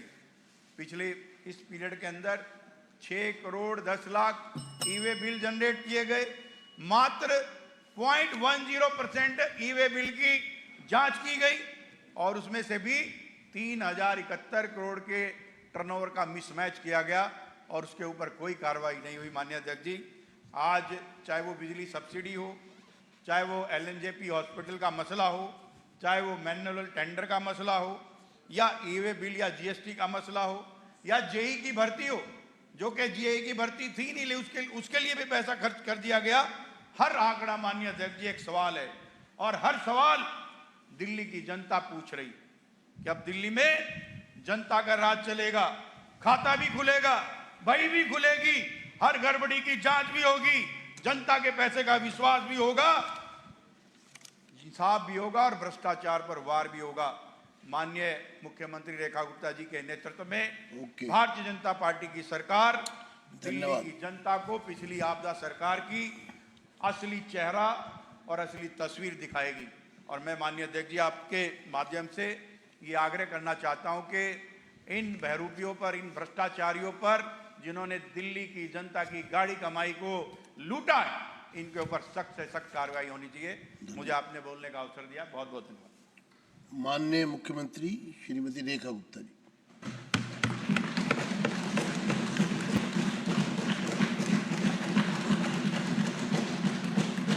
बहुत बहुत धन्यवाद अध्यक्ष जी। विधानसभा के इस मानसून सत्र में अलग अलग विधेयकों के अलावा 2 सीएजी रिपोर्ट जो यहाँ प्रस्तुत हुई, मेरे साथी विधायकों ने बहुत कुछ इन विषयों पे कहा। ये वो सीएजी रिपोर्ट्स हैं जो बहुत पहले रखी जानी चाहिए थी, परंतु पिछली सरकार ने कभी इसको जनता के समक्ष प्रस्तुत ही नहीं किया। जब हमें मौका मिला, हमारी सरकार बनी, तो तुरंत प्रभाव में जितनी भी पेंडिंग सीएजी थी वो हम लेके आए और अपने इस 1.5 साल के कार्यकाल में 19 सीएजी रिपोर्ट्स को हमारी सरकार ने प्रस्तुत किया है, जिसपे लगातार कार्रवाई की जा रही है। पीएसी उसका संज्ञान ले रही है और पीएसी वो जो कि पिछली सरकार के समय में तो पीएसी की मीटिंग ही नहीं होती थी, सीएजी रखी नहीं जाती थी, पीएसी की मीटिंग नहीं होती थी, यानी सब कुछ ढक के रखा गया था। कोई चीज जनता के सामने आनी नहीं चाहिए, जवाब देना नहीं है, कोई चीज बतानी नहीं है। ये 2 बड़ी रिपोर्ट, ये सच में रिपोर्ट कार्ड है और ये रिपोर्ट कार्ड विपक्ष ने तैयार नहीं की, हमने तैयार नहीं की, सरकार ने तैयार नहीं की। ये रिपोर्ट कार्ड सर्वोच्च संवैधानिक ऑडिट इंस्टीट्यूशन जो है सीएजी के द्वारा तैयार की गई है और इस ऑडिट इंस्टीट्यूशन ने पूरी तरीके से पिछली सरकार के बखिए खोल के रख दिया है। एक एक विषय इतनी डिटेल में बताया है कि कैसे पिछली सरकार, आम आदमी पार्टी की सरकार ने जनता को लूटा, दिल्ली के पैसे का गबन किया, कोई सेक्टर छोड़ा ही नहीं, कोई विभाग छोड़ा ही नहीं। बड़े बड़े मुद्दों में हमने उनके हेल्थ के कारनामे देखे, उनके एजुकेशन के घपले देखे, एडवर्टीजमेंट के, सब्सिडी के, आपने सुना, साथियों ने बताया, दिल्ली जल बोर्ड के, पीडब्ल्यूडी के, हर एक चीज में घोटाला। यानी कि टेंडर किया तो घोटाला, सब्सिडी दी तो घोटाला, कोई नई पॉलिसी बनाई तो घोटाला, हर एक चीज में घोटाला। घोटालों की सरकार थी और जनता का दम घुटता रहा, परंतु राहत नहीं थी। एक चीज और मैं अलग से बताना चाहती हूं, सीएजी के बहुत सारे विषय विधायकों ने कहे हैं, पर कितनी बड़ी बात है कि फंड था पिछली सरकार के पास, फंड था, परंतु वो फंड भी खर्च नहीं होता था। जो खर्च करते थे तो उसमें गड़बड़ करते थे। 2024-25 के फाइनेंशियल बजट की यदि मैं बात करूं तो 80,798 करोड़ का फाइनेंशियल बजट था, परंतु खर्च कितना हुआ? सोचिए कि खर्च कितना हुआ, मात्र 61,000 करोड़ रुपए खर्च हुआ, यानी कि पूरा फंड तक भी उन्होंने खर्च नहीं किया जनता के हित में। कोई कैपिटल एक्सपेंडिचर हो, कोई रोड बन जाए, फ्लाईओवर बन जाए, स्कूल खुल जाए, उसमें उनका ध्यान नहीं था। घोटाला कहां से हो जाए, पैसे कहां से गबन कर लें, और बिना किए भी कैसे हमारी बड़ी बड़ी तस्वीर लग जाए, कैसे जनता को बेवकूफ हम बना ले, केवल उनका वो ध्येय था। यानी कि 81,000 करोड़ में से 20,000 करोड़ तो उन्होंने छोड़ दिया। केंद्र सरकार से सब्सिडीज आती थी, केंद्र सरकार से ग्रांट इन एड आती थी, पर वो ऐसी की ऐसी चली जाती थी, खर्च ही नहीं करते थे। ना उनको यमुना की सफाई से कोई मतलब था, ना कूड़े के पहाड़ को हटाने से कोई मतलब था, ना ही दिल्ली की सड़कें बेहतर करने से कोई मतलब था। पॉल्यूशन वहीं का वहीं बना रहा, पर उनकी कोई जवाबदेही नहीं थी। 5 साल का इलेक्शन खत्म हो जाता था, फिर कहते थे और 5 साल दे दीजिए, गलती हो गई, नहीं हो पाया, 5 साल और दे दीजिए, पानी की पाइपलाइन डाल दूंगा, 5 साल और दे दीजिए, सीवर बना दूंगा, 5 साल और दे दीजिए, झुग्गी वालों के लिए कुछ कर दूंगा। पर किया कुछ भी नहीं। वो दिल्ली जिसमें रोड्स की जरूरत थी, ड्रेन्स की जरूरत थी, हॉस्पिटल्स की जरूरत थी, स्कूल्स की जरूरत थी, ट्रांसपोर्ट की जरूरत थी, परंतु उस दिल्ली के लिए फंड का यूटिलाइजेशन हुआ ही नहीं। अथॉरिटी थी, बजट था, परंतु उनकी नीयत ही नहीं थी, नीयत में ही खोट था। और इसीलिए 32 स्कीम जिस पे 1517 करोड़ से अधिक का एक्सपेंडिचर, यानी कि स्कीम लाए, बजट में रखा, अनाउंस किया, वाहवाही लूटी, वाहवाही लूटने के बाद में अखबार में छपे, जनता के आगे कहा कि शाबाशी दीजिए, मैंने कितना कुछ कर दिया। पर जब आखिरी में आकर के रिजल्ट आता था तो उन पे 1 रुपया खर्च नहीं करते थे। पूरा का पूरा लेबर बोर्ड का हमने देखा, जब पिछली सीएजी में देखा था, बेचारे गरीब मजदूरों पे 1 रुपया उन्होंने खर्च नहीं किया। उनके वेलफेयर पे, उनकी वेलफेयर स्कीम में जहां हजारों करोड़ रुपए पड़ा रहा, परंतु खर्च नहीं किया। ऐसे वो 32 स्कीमें दिल्ली की ऐसी थी जहां पे कि फंड पड़ा रहा और वो खर्च नहीं करते थे। जरा बताना चाहूंगी मैं इस मंच के माध्यम से, इस विधानसभा के माध्यम से, कि वो कौन कौन सी स्कीम्स थी। जैसे कि डीएमआरसी का लोन, अब मेट्रो बननी थी। आज आप सोच के देखिए कि दिल्ली शहर बिना मेट्रो का कैसा दिखे, कैसे चलेगा। पर वो मेट्रो का काम केंद्र सरकार तो करती रही, दिल्ली ने अपना शेयर कभी नहीं दिया। और पैसा था, जैसा मैंने बताया कि 20,000 करोड़ रुपए छोड़ दिया, इस्तेमाल नहीं किया, परंतु नियत नहीं थी 991 करोड़ रुपए जो मेट्रो की पेमेंट करनी थी, जो लोन के अगेंस्ट पेमेंट करनी थी, वो नहीं की गई। ऐसे ही पीएम आयुष्मान भारत योजना के तहत केंद्र से 150 करोड़ रुपए आया कि भाई आप ये आयुष्मान केंद्र खोलिए, दिल्ली की जनता का आयुष्मान कार्ड बनाइए, पर वापस चला गया, खर्च नहीं किया उन्होंने। स्कूल ऑफ स्पेशलाइज्ड एक्सीलेंस, उसको ग्रांट इन एड 40 करोड़ रुपए की थी, जीरो एक्सपेंडिचर, जीरो, खर्च ही नहीं किया। क्या जरूरत है बच्चों के लिए स्कूल में किताबें का देने की, क्लासरूम बनाने की जरूरत ही नहीं थी उनको। देखिए क्या हाल था। 40 करोड़ रुपए की सहायता आई एनएफएसए के लिए, नेशनल फूड सिक्योरिटी, यानी कि जो राशन कार्ड पे जो राशन देते हैं उसके लिए, परंतु 40 करोड़ भी खत्म हो गया, वापस चला गया, खर्च नहीं हुआ। ऐसे ही दिल्ली टेक्निकल यूनिवर्सिटी में ग्रांट इन एड 39 करोड़ की, खर्च ही नहीं किया। क्यों कॉलेज को अपडेट करना है, काहे को, क्या जरूरत है, क्यों तनख्वाह देनी है, क्यों कर्मचारियों पे ध्यान देना है, कोई जरूरत नहीं थी। एक एक हेड ऐसी सभी योजनाओं पे, और इसके अलावा और भी 34 योजनाएं थी जिसमें 2,961 करोड़ रुपए का अप्रूवल ले लिया फाइनेंस से, परंतु जब बी हो गया, आरई आ गया, आरई में फिर से कह दिया कि नहीं चाहिए फंड, पर आखिरी दिन तक वो फंड खर्च नहीं हुआ। ये थी पिछली पढ़ी लिखी सरकार, जो कि बजट में एलोकेशन रखती थी, सोचती थी जनता बेवकूफ है, दिखा दीजिए। 5 के 5 साल जिस लक्ष्मी योजना को हमने जनता को दे दिया, आज उनको पैसे मिलने की स्थिति आ गई, उसके लिए वो हर साल फंड रखते थे खर्च नहीं करते थे। हर साल वादा करते थे देंगे देंगे, चिंता मत कीजिए, देंगे देंगे। फिर चुनाव का समय आता था तो फिर अगली तरफ निकल जाते थे। ये देखिए कितना बुरा हाल था कि हर हेड में, और एक तो 15 हेड ऐसे थे जिसमें 50% से ज़्यादा खर्च आखिरी के महीने यानी मार्च के महीने में किया गया। ये अपने आप में एक पूरा का पूरा घोटाला नजर आता है कि आखिरी माह में 50% की पेमेंट होना, किसको दी, कैसे दी, क्यों दी, ये अपने आप में कितनी बड़ी बात दिखाई देती है। और जो सेंट्रली स्पॉन्सर्ड स्कीम है उसके लिए भी जब 1500 करोड़ रुपए केंद्र से आए, अपने से धक्का देके डिपार्टमेंट में कर दिया। ना डिपार्टमेंट ने खर्च किया, ना खुद खर्च किया। नुकसान किसका हुआ? नुकसान हुआ दिल्ली की जनता का, जहां पे इतने सालों में जब तक ये सरकार रही आम आदमी पार्टी की, डेवलपमेंट का कोई काम नहीं हुआ। ये हाल था इस सरकार का। ये हम नहीं कह रहे, ये सीएजी की रिपोर्ट कह रही है। सीएजी ने एक एक चीज के बारे में बताया है, यहां तक कि जनता के पैसे, अब जीएसटी आ गया, जीएसटी में आपको रिफंड करना होता है, रिफंड नहीं करते थे।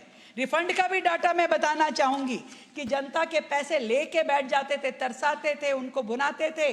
और 2024-25 में जीएसटी रिफंड मात्र 695 करोड़ था, जिसे हमने आने के बाद 2025-26 में हमारे समय में 1313 करोड़ रुपए का जीएसटी रिफंड हमने दिया है। और अभी तो अगर मैं 26-27 की बात करूं, अभी तो आधा साल गया है, हम 550 करोड़ रुपए का जीएसटी रिफंड कर चुके हैं अभी तक। जनता का पैसा समयबद्ध तरीके से जनता तक पहुंच जाए, ऐसी हमारी कोशिश रहती है। ऐसे ही जो योजना पे बजट लगा देते थे तो उसका यूटिलाइजेशन सर्टिफिकेट नहीं देते थे। क्यों? यूटिलाइजेशन सर्टिफिकेट में सारी डिटेल लिखनी पड़ेगी, कब खर्च किया, कैसे किया, सही तरीके से हुआ कि नहीं हुआ, जैम पे हुआ कि क्या हुआ। परंतु आप ये समझिए कि जितनी योजनाएं थी, अभी जो मैं बता रही हूँ 20,000 करोड़ के करीब की जो योजनाएं थी, उसके लिए 1734 यूटिलाइजेशन सर्टिफिकेट ड्यू थे। मात्र 482 यूटिलाइजेशन सर्टिफिकेट सबमिट किए गए। क्या अकाउंटेबिलिटी है इन लोगों की? क्या जवाबदेही है जनता के प्रति? ये लोग सोचते हैं कि ये सीएजी रिपोर्ट दबा के रखो, किसी के सामने कुछ नहीं आएगा। मैं तो ये सोचती हूँ कितने बेशर्म लोग हैं ये। आज जैसे चिल्ला चिल्ला के बोलते हैं, ये जो इनके नेता हैं सौरभ भारद्वाज जी, वो जो सत्येंद्र जैन जी खुद हेल्थ में रहे, अपने मिनिस्टर हेल्थ रहे, आज कैसे बोल रहे हैं, कैसे चिल्ला रहे हैं, ये मुद्दा वो मुद्दा। इन्हें मालूम है कि ये जहां जहां गड़बड़ हो सकती है, ये हुई कि नहीं हुई, चेक कर लें। और मैं ये बताना चाहूंगी, ये सारी की सारी डिमक इन्हीं के समय की लगी हुई है। हमारी सरकार तो आने के बाद पेस्टिसाइड छिड़क रही है और वहीं से कीड़े निकल के आ रहे हैं, वहीं से सारे कीड़े निकल के आ रहे हैं जो पेस्टिसाइड हमने छिड़का। दीमक तो इन्हीं के समय की लगी हुई है। इन्होंने 10 साल में पूरे सिस्टम को रौंद डाला और पूरी तरीके से लोगों को लूटा खसोटा, दिल्ली को बुरा हाल कर दिया। एक ओरा बनाते थे, ओरा फ्रेमिंग होती थी, योजना आ गई, अब हम ये करने वाले हैं, अब ये कर देंगे। होता नहीं था। वो एक कहते थे ना, काम करो ना करो, काम का जिक्र करो, नहीं फिक्र करो। काम करो ना करो, काम की फिक्र करो, और फिक्र ना करो, फिक्र का जिक्र करो। तो जिक्र करते रहते थे, जिक्र करते रहते थे कि जिक्र करते रहो, ऐसा लगना चाहिए कि हम कुछ कर रहे हैं। तो ये सारी की सारी सीएजी बता रही है कि कैसे ओरा फ्रेमिंग होती थी, स्कीम पर अपना चेहरा लगाते थे, एडवर्टीजमेंट करते थे, पूरे देश में एडवर्टीजमेंट करते थे, खाली दिल्ली में नहीं, करोड़ों रुपए खर्च करते थे, और उसके बाद में रिजल्ट नील बटा शून्य, कुछ भी नहीं। वो आगे बढ़ता ही नहीं था, काम होता ही नहीं था। इस तरीके से उन्होंने कैसे फ्री इलेक्ट्रिसिटी पे सब्सिडी के अंदर भी घोटाला किया, ये दिखाया। मैं तो ये समझती हूँ जिस तरीके से उन्होंने, यानी कि जिसके घर में लाइट जल नहीं रही, मकान 1 साल से बंद है, 6 महीने, तो कौन से रीडिंग के ऊपर वो सब्सिडी देते थे? ये सोचने वाली बात है। कौन सी रीडिंग पे सब्सिडी जाती थी भाई? सब्सिडी देते कैसे थे? और करोड़ों रुपए आपने लुटा दिए, इसका हिसाब कौन देगा? उसका जवाब देने के टाइम तो भाग गए सब लोग, बैठे ही नहीं है। कहाँ चले गए? अरे सुनते तो जाओ, अपनी बात कही और धप्पा करके निकल लिए। कौन जवाब देगा कि किस रीडिंग पे आपने सब्सिडी दी? और मुझे तो 100% ये लगता है कि इनकी मिली भगत रही होगी जरूर बिजली कंपनियों से, कि जिस तरीके से बिजली कंपनियों ने लगातार, एक तो 2014 के बाद टैरिफ नहीं बढ़ा, और वो टैरिफ ना बढ़ने के कारण लगातार एक रेगुलेटरी एसेट के रूप में जो अमाउंट जमा होता गया, यानी कि वो गैप जो कि बिजली की खरीद और वितरण का वास्तविक डिफरेंस होता है, वो गैप बढ़ता गया। वो गैप जो था, जो डिस्कॉम्स की रेगुलेटरी एसेट थी 2019-20 में मात्र 9,000 करोड़ थी, और उसके बाद 21 में ये 27,200 करोड़ होगी। वो गैप कि आपने कितने में बिजली खरीदी और आपको बिजली देने के बाद रेवेन्यू कितना इकट्ठा हुआ, उसका इतना बड़ा गैप। और आज की डेट में ये 38,000 करोड़ का गैप है, जो ये चाहे जब भी ऐसा समय आ सकता है कि वो दिल्ली के ऊपर इस वजन को डालने की कोशिश करे। ये हमारी सरकार है जो जा करके कोर्ट में लड़ रही है और चाहती है कि सीएजी के माध्यम से इन बिजली कंपनियों के चिट्ठे भी, इनके अकाउंट भी पूरी तरीके से जांचे जाए कि कैसे ये 38,000 करोड़ रुपए खड़े हो गए। दिल्ली की जनता के सर पे हम 1 रुपया नहीं आने देंगे, 1 रुपया नहीं आने देंगे। इस तरीके से जो इन्होंने किया, शायद थोड़ा टैरिफ बढ़ता तो दिल्ली की जनता को दर्द नहीं होता। 38,000 करोड़ रुपए ये बिजली कंपनियां चाहती हैं कि सीधा जनता पे डाल दीजिए, पर जब तक ये सरकार एक मजबूत दीवार के रूप में जनता के सामने खड़ी है, जनता के ऊपर हम कोई भी आंच आने नहीं देंगे। मैं ये बताना चाहती हूँ, जिस तरीके से यहाँ पर हर चीज में अभी बताया, टेंडर प्रक्रिया में किस तरीके से घोटाले हुए, कि बोली लगाने वाले और कैसे इन अधिकारियों के बीच में, इन नेताओं के बीच में मिली भगत होती थी। 530 करोड़ रुपए की कुल राशि के 45 टेंडर एक पैन कार्ड से कैसे हो सकते हैं भाई? कोई बताए, इतना बड़ा अमाउंट एक पैन कार्ड से इतने सारे 45 टेंडर हो जाएंगे? कोई देखने वाला नहीं था। आज बड़ी बातें कर रहे हैं, ये घोटाला वो घोटाला। अरे मैं फिर कहती हूँ, ये डीमक तो आप ही के समय की लगी हुई है, जिसे 10 साल तक आपने लूटा खसोटा। आज उसको आने के बाद हमें थोड़ा समय तो चाहिए ठीक करने के लिए। मैं जरूर बताना चाहूंगी कि इस समय में हमने क्या क्या चीजें मात्र 1.5 साल के कार्यकाल में ठीक करने की कोशिश की है। पूरी तरीके से ये जिनके अधिकारी बैठे थे ना, जिनको इनके समय की आदत पड़ गई थी, खून मुंह लग गया था, ऐसे अधिकारियों की ट्रांसफर हमने मास ट्रांसफर की।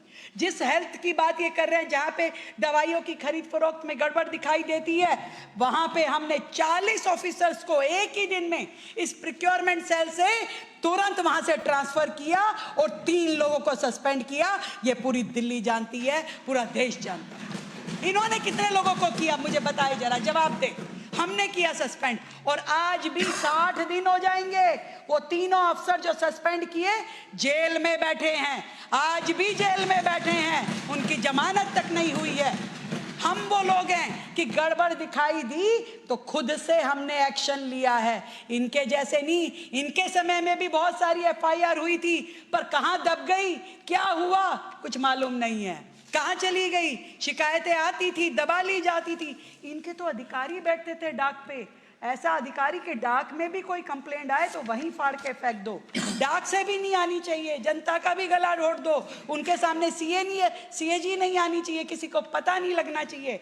हमने 40 ऑफिसर प्रोक्योरमेंट सेल से वहां से ट्रांसफर किए। हमने 70 डॉक्टर जो कि जेलों में सालों से बैठे थे, हॉस्पिटल की ड्यूटी नहीं कर रहे थे अध्यक्ष जी, सालों से जेल में बैठ के जेल के लोगों के नाम की ड्यूटी लेकर के मौज ले रहे थे, उन्हें हॉस्पिटल भेजा कि जाइए अपनी ड्यूटी वहां कीजिए। 70 डॉक्टर हमने भेजे। 4 हॉस्पिटल पे एक एमएस था। सोचिए, एक एमएस एक हॉस्पिटल संभाल ले तो गनीमत समझिए। 4 हॉस्पिटलों पे एक एमएस था। आते ही हमने एक हॉस्पिटल पे एक एमएस हो, इसके लिए काम किया और ये हटा दिया सिस्टम। इन्होंने सोचा था कम घर रहने चाहिए, सामान इकट्ठा करने में आसानी रहेगी, ऐसा सोचते होंगे ये लोग। 150 ऑफिसर हमने जीएसटी विभाग के बदले, जो कि सालों से वहां बैठे थे, 150 ऑफिसर हमने वहां से चेंज करे। ये भी हमारी सरकार का एक बड़ा रिफॉर्म था। और पोस्टिंग उनकी ऐसे नहीं की कि किसी को कहीं पे भी लगा दिया अफसरों की मर्जी से। हमने उसका लकी ड्रॉ निकाला, उस ड्रॉ फ्लॉट के माध्यम से ही किसी अफसर की रैंडमली कहीं कहीं ड्यूटी लगी, ताकि ये ना हो कि मेरा किसी ऑफिसर को उसका मनपसंद वार्ड मिले, ऐसी कहीं पे कोई चॉइस नहीं दी गई। जैम पोर्टल को हमने कंपलसरी किया। लगातार अब ये चेक किया जा रहा है कि कितने विभाग पूरी तरीके से खरीदारी जैम पे कर रहे हैं, और नहीं कोई कर रहा तो उसे तुरंत शो कॉज नोटिस दिया जाता है। हमारे आने के बाद दिल्ली सरकार ने ई ऑफिस में पूरी सरकार को तब्दील किया है। आज पूरी फाइलें ई ऑफिस के माध्यम से काम करती है, ताकि पूरी तरीके से ट्रांसपेरेंसी रहे। हमने ई कैबिनेट का भी प्रस्ताव हम लोग ला चुके हैं, और इसके बाद बहुत जल्द हमारी कैबिनेट भी ई कैबिनेट के रूप में काम करेगी। ये मैं दिल्ली की जनता को बताना चाहती हूँ। पूरी तरीके से ट्रांसपेरेंट व्यवस्था है। बिल्कुल जो कह रहे हैं, जो कर रहे हैं, जनता के समक्ष है, और उनके हित में ही सारे काम किए जा रहे हैं। हमने ही सारे के सारे हॉस्पिटल्स को हिम्स के माध्यम से डिजिटली जोड़ा है, ताकि हर एक पेशेंट का डाटा जो है डिजिटली हमारे पास अवेलेबल रहे। वो दिखाए किसी भी सरकारी अस्पताल में, परंतु एक अस्पताल में जाएगा तो उसका पूरा का पूरा हेल्थ रिकॉर्ड हमारे पास आ जाएगा कि पिछली बार किस डॉक्टर को दिखाया था, कौन सी दवाई उसने प्रिस्क्राइब की थी, कौन सी दवाई ली थी, कहाँ से ली थी। ये सारी चीज़ें हमारे पास नोट होगी, ताकि कोई भी गड़बड़ किसी भी पेशेंट के नाम पे कोई कर ना सके। ये भी पहली बार दिल्ली सरकार में हुआ है, जिसे हमारी भारतीय जनता पार्टी की सरकार लेके आई है। हमने तो राशन की दुकानों पे भी ई पॉज मशीनें लगाई है कि 100 ग्राम भी कम यदि राशन वाला राशन कम दे तो वो मान्य ही नहीं होगा। हमारे समय में ये ई पोज मशीनें लगाई गई है। इससे पहले केंद्र सरकार बोलती रहती थी, पर दिल्ली में जो आम आदमी पार्टी की सरकार बैठी थी कभी लगाती ही नहीं थी, क्योंकि उनकी गड़बड़ मिली भगत थी। वो चाहते नहीं थे कि गरीब आदमी को पूरा राशन मिले, पर हमने ई पोज मशीनें लगाई। हमें परवेश जी ने बताया ही था कि आर्बिट्रेशन क्लॉज, जो कि हर टेंडर के साथ ये जोड़ते थे, कितना बड़ा रास्ता था कि आप सरकार को बेवकूफ़ बनाइए और करोड़ों रुपए गबन कर लीजिए। मतलब आपका जो कॉन्ट्रैक्टर होता था, आपने काम शुरू कर दिया पर पेड़ों की कटिंग की परमिशन नहीं ली, आपने काम शुरू कर दिया पर लैंड एक्वायर नहीं करी, और सालों तक काम शुरू है, ठेकेदार खड़ा है अपनी मशीनरी के साथ, और आप अपने लैंड एक्वायर का प्रोसीजर चल रहा है, और ट्रिमिंग का प्रोसीजर चल रहा है, परमिशंस का प्रोसीजर चल रहा है। होता क्या था, ठेकेदार कोर्ट जाता था, आर्बिट्रेशन में जाता था, और फिर इनकी आपसी मिली भगत के माध्यम से करोड़ों रुपए सरकार के वो कॉन्ट्रैक्टर लेके उड़ जाता था। यानी सरकार के अकाउंट तक भी अटैच कर दिए जाते थे। सरकार अपने कर्मचारियों को, अधिकारियों को तनख्वाह दे ना दे, कॉन्ट्रैक्टर करोड़ों रुपए लेकर के चपत हो जाता था। हमने आने के बाद आर्बिट्रेशन क्लॉज जो है वो बंद किया, ताकि फिर यहाँ की जो लीकेज है गड़बड़ करने की, फिर इस सरकार में हम होने नहीं देंगे। ये दिल्ली की जनता के लिए हमने किया। और सर, मैं तो इतनी बात भी कहना चाहती हूँ, ये लोग बातें करते हैं, घोटालों की बातें करते हैं, गड़बड़ियों की बातें करते हैं, किस मुंह से करते हैं?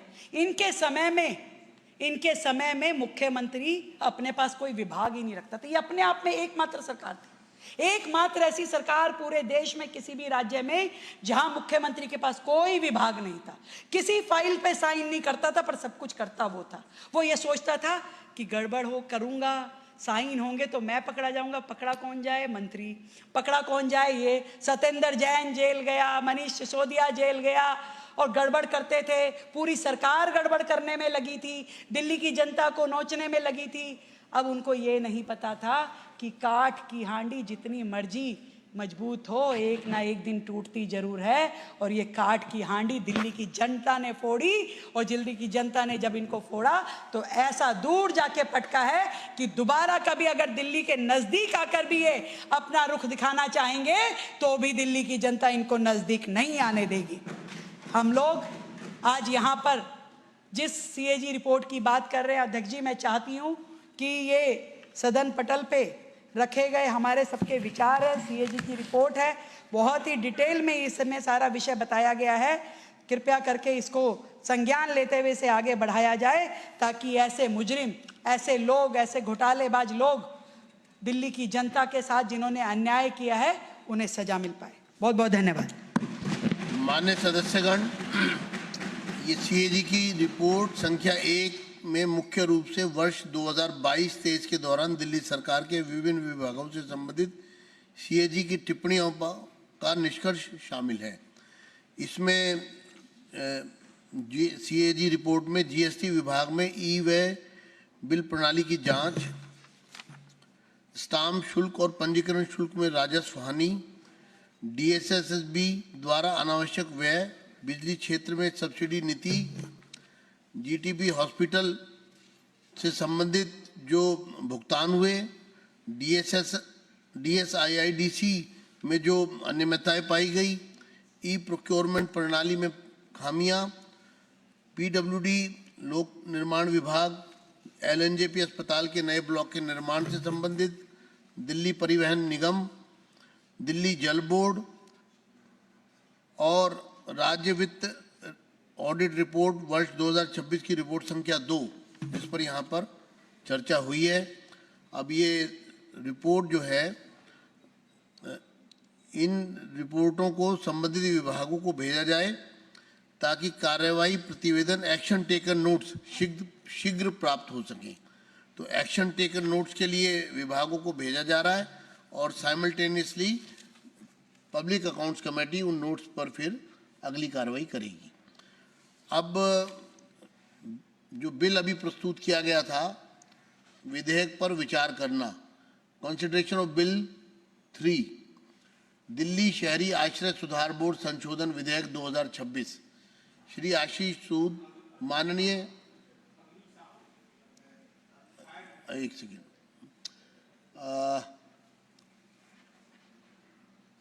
अब विधेयक पर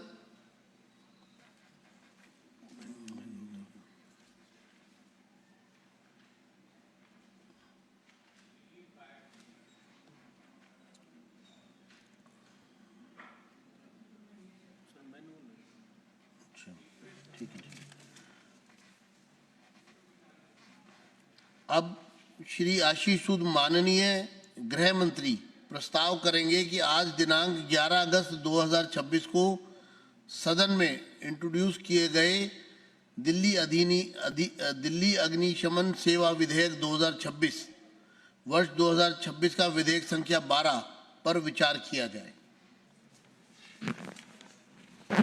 माननीय अध्यक्ष महोदय, मैं प्रस्ताव करता हूं कि आज दिनांक 11 अगस्त 2026 को सदन में इंट्रोड्यूस किए गए दिल्ली अग्निशमन सेवा संशोधन विधेयक 2026 वर्ष 2026 की विधेयक संख्या 12 पर विचार किया जाए।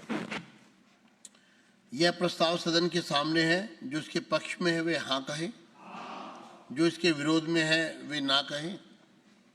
हाँ पक्ष जीता, हाँ पक्ष जीता, प्रस्ताव पारित हुआ। इस पर मैं चाहूँगा मंत्री जी आप कुछ। अध्यक्ष जी, बहुत आभार आपका। अध्यक्ष जी, देश में बहुत सारे विषय डीरेगुलेशन और ईज ऑफ डूइंग बिजनेस से संबंधित चल रहे हैं। फायर के रूल्स में ये इस एक्ट में बिल्डिंग कोड / बिल्डिंग बाईलॉज का जिक्र था। बिल्डिंग कोड के कारण बहुत सारी दिक्कतें आती हैं। हम दिल्ली में बहुत सारी कंस्ट्रक्शन हमारी बिल्डिंग बाईलॉज पे आधारित है, जिसके कारण सारी कंस्ट्रक्शन उसी से होती है। तो इन दोनों शब्दों के लिखे होने के कारण से बहुत असुविधा और बहुत सारी दिक्कतें आती थी। तो इसलिए नेशनल बिल्डिंग कोड शब्द को हटाकर बिल्डिंग बाईलॉज के आधार पर ही जो बिल्डिंगें बनी होंगी उसमें अग्निशमन एनओसीज आदि के संदर्भ में है। तो नेशनल बिल्डिंग कोड शब्द को हटाकर केवल बिल्डिंग बाईलॉज को रखने जाने के संबंध में ये। अब clause wise consideration of bill, विधेयक पर खंडवार विचार। अब विधेयक पर खंडवार विचार होगा। प्रश्न है कि खंड 2 जिसमें मूल अधिनियम की धारा 2 का संशोधन है, विधेयक का अंक बने। यह प्रस्ताव सदन के सामने है। जो इसके पक्ष में है वे हाँ कहें, जो इसके विरोध में है वे ना कहें। हाँ पक्ष जीता, हाँ पक्ष जीता, प्रस्ताव पारित हुआ। खंड 2 विधेयक का अंग बन गया। अब प्रश्न है कि खंड 1 प्रस्तावना और शीर्षक विधेयक का अंग बने। यह प्रस्ताव सदन के सामने है। जो इसके पक्ष में है वे हाँ कहें, जो इसके विरोध में है वे ना कहें। हाँ पक्ष जीता, हाँ पक्ष जीता, प्रस्ताव पारित हुआ। खंड 1 प्रस्तावना और शीर्षक विधेयक का अंग बन गए।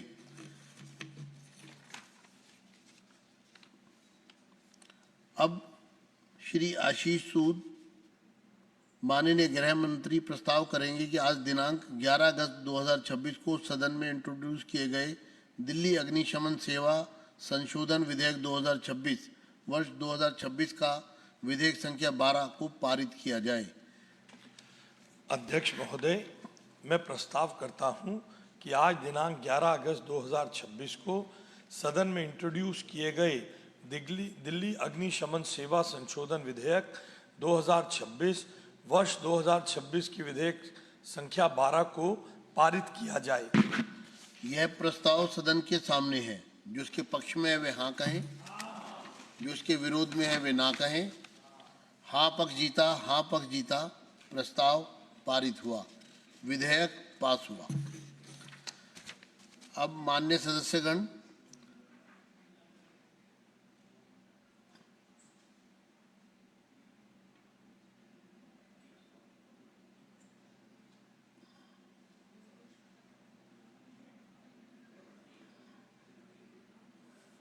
जो हमारी item number short duration discussion था उस पर चर्चा को हम प्रारंभ कर रहे हैं। जो सदन के सामने discussion on the conviction of political leaders for their role in the north east Delhi riots initiated by Shri Ajay Kumar Mahawar honourable member on 10 August 2026 to continue. इसमें अपना मैं शुरू करूंगा। इस पर चर्चा में भाग लेंगे माननीय सदस्य श्री राजकुमार भाटिया जी।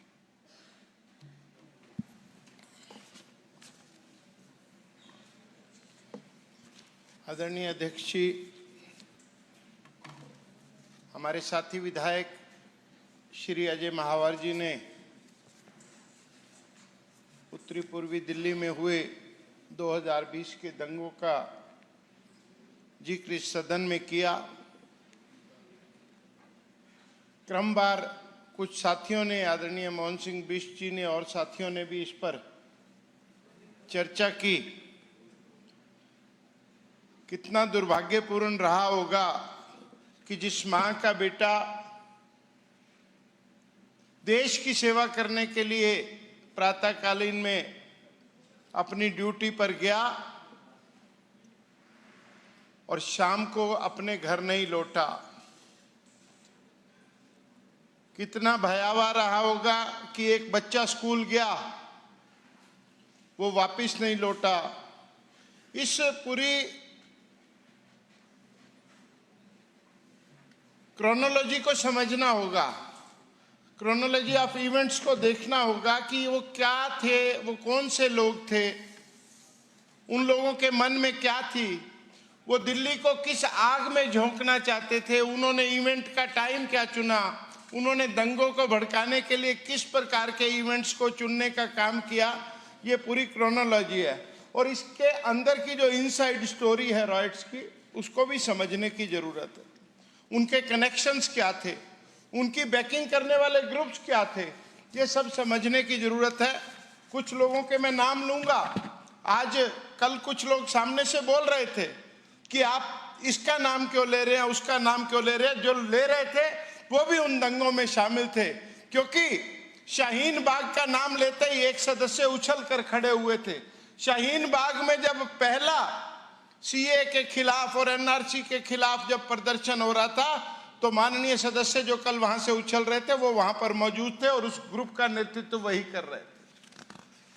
मैंने कहा कि क्रोनोलॉजी को समझना होगा, तो उसमें कुछ एक नाम है, कुछ संगठनों के नाम है, कुछ लोगों के नाम है, उनके व्हाट्सएप ग्रुप जो चले उस समय, और जिस प्रकार से उन्होंने दंगों की क्रोनोलॉजी को, दंगों की इबारतों को लिखने का काम किया।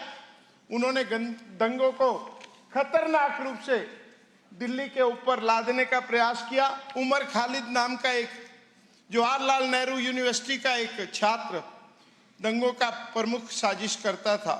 दिल्ली दंगे का पूरा षड्यंत्र उमर खालिद ने करा। उसके पिता भी प्रतिबंधित student Islamic movement of India Simi से संबंध रखते थे जी, नंबर 1। नंबर 2, ताहिर हुसैन 2017 के एमसीडी चुनाव में आम आदमी पार्टी के टिकट पर जीतकर वो वहां से निगम पार्षद बने। 2020 के मुख्य साजिशकर्ता के रूप में ताहिर हुसैन का नाम सामने आया। उनके ऊपर दंगों के लिए फंडिंग करने का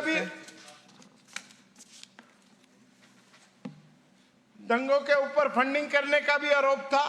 आप सोचिए कि हमारे घर की छत पे क्या मिलता है, या तो चारपाई मिलती है या पाइप मिलता है, या कभी कभार हम छत पर कोई डिनर करते हैं तो उसके कुछ बर्तन रखे मिलते हैं।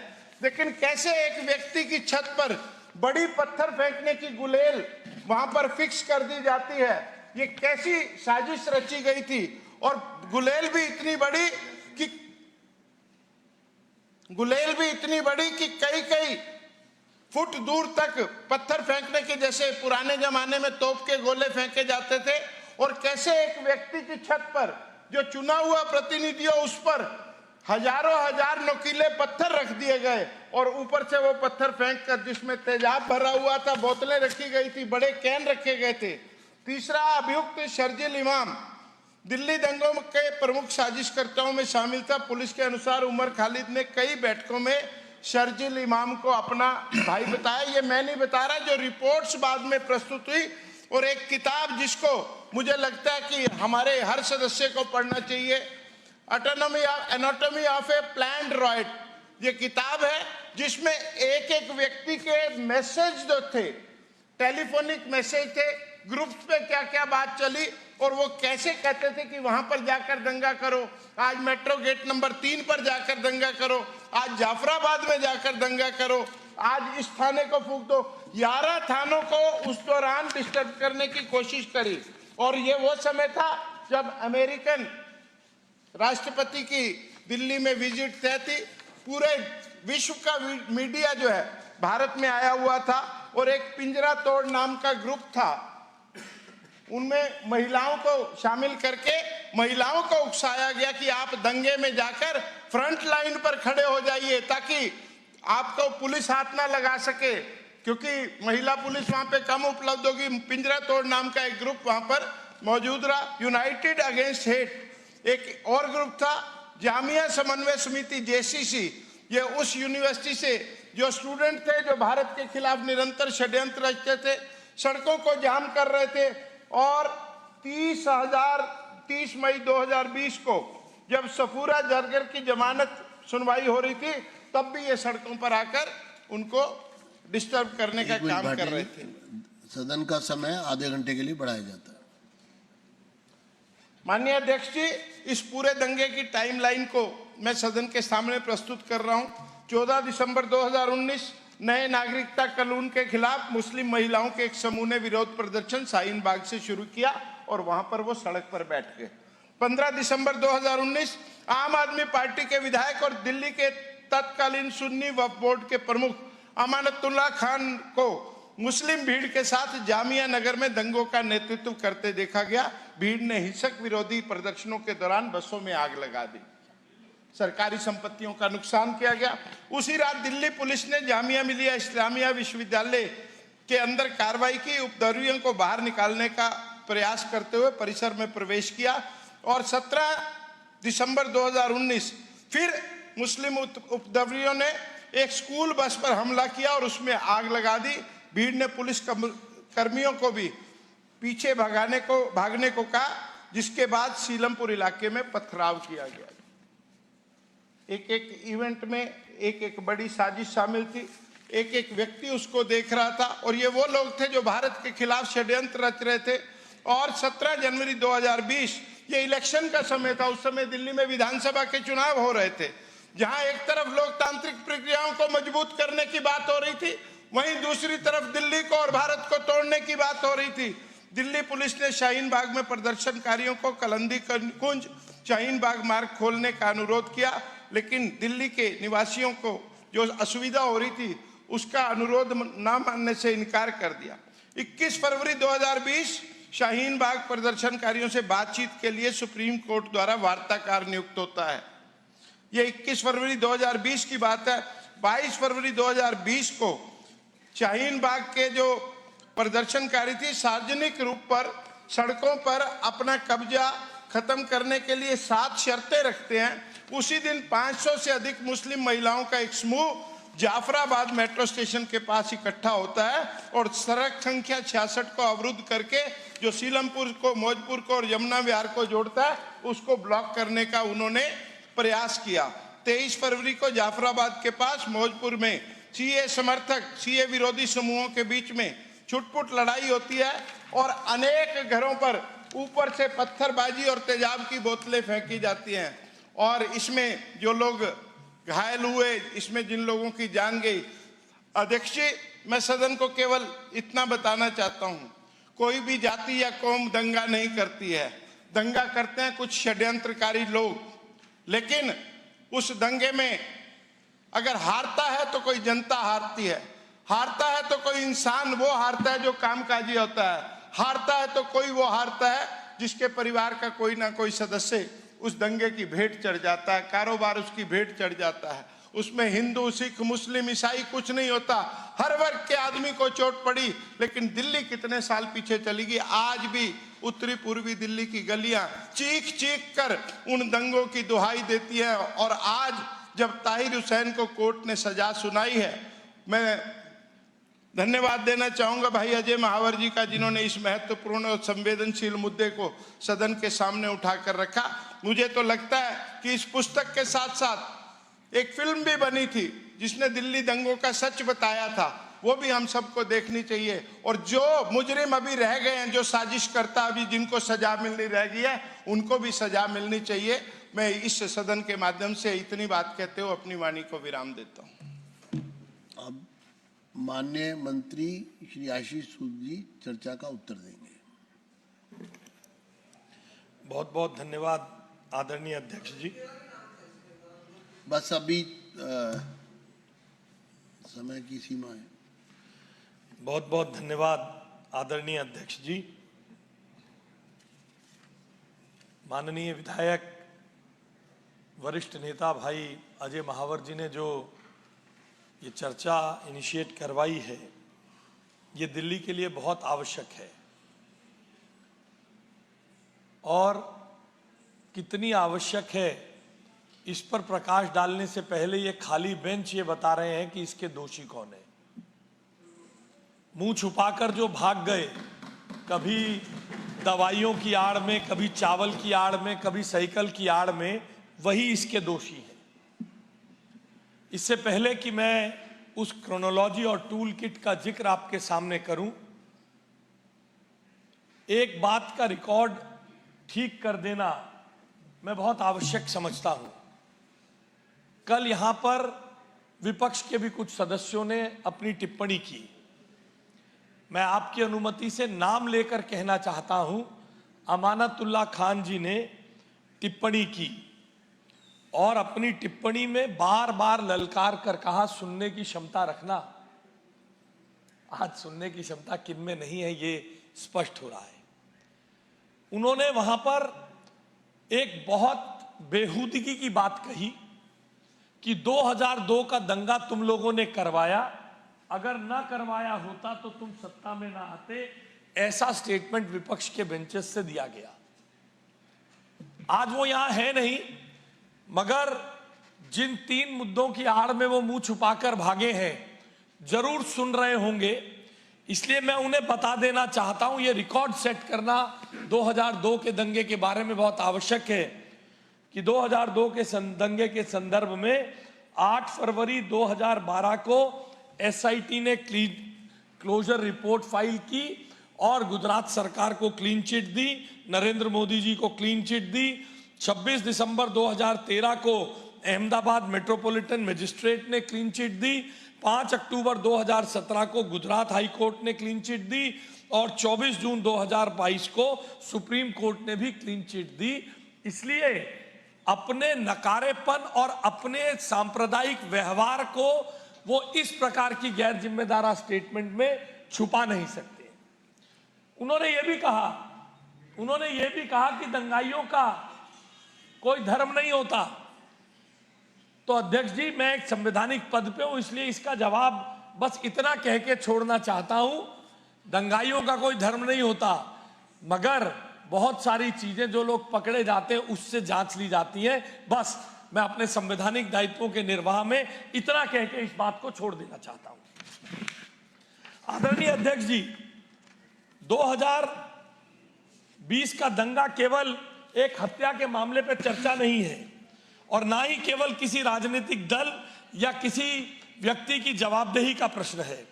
आज इस विषय पर सदन में चर्चा इसलिए आवश्यक है क्योंकि यह प्रश्न दिल्ली के लॉ एंड ऑर्डर के साथ साथ भारत की संप्रभुता यानी सवर्निटी और देश के सम्मान और भारत की इंटरनेशनल इमेज के साथ जुड़ता है।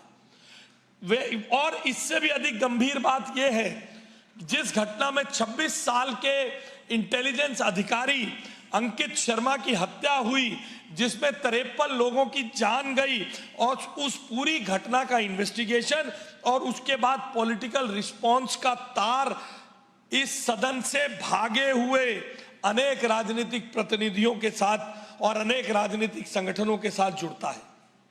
इसलिए यह चर्चा केवल इतिहास की चर्चा नहीं है, यह अकाउंटेबिलिटी की चर्चा है। यह चर्चा इस बात की है कि जब दिल्ली जल रही थी तब कौन क्या कर रहा था, जब भारत की अंतर्राष्ट्रीय छवि को धूमिल करने के लिए काम किया जा रहा था तब कौन क्या कर रहा था, जब लोग मारे जा रहे थे तो ये मुंह छुपाकर भागे हुए लोग ग्राउंड पर क्या कर रहे थे, असल में ग्राउंड पे कौन था और कौन नरेटिव बनाना चाहता था।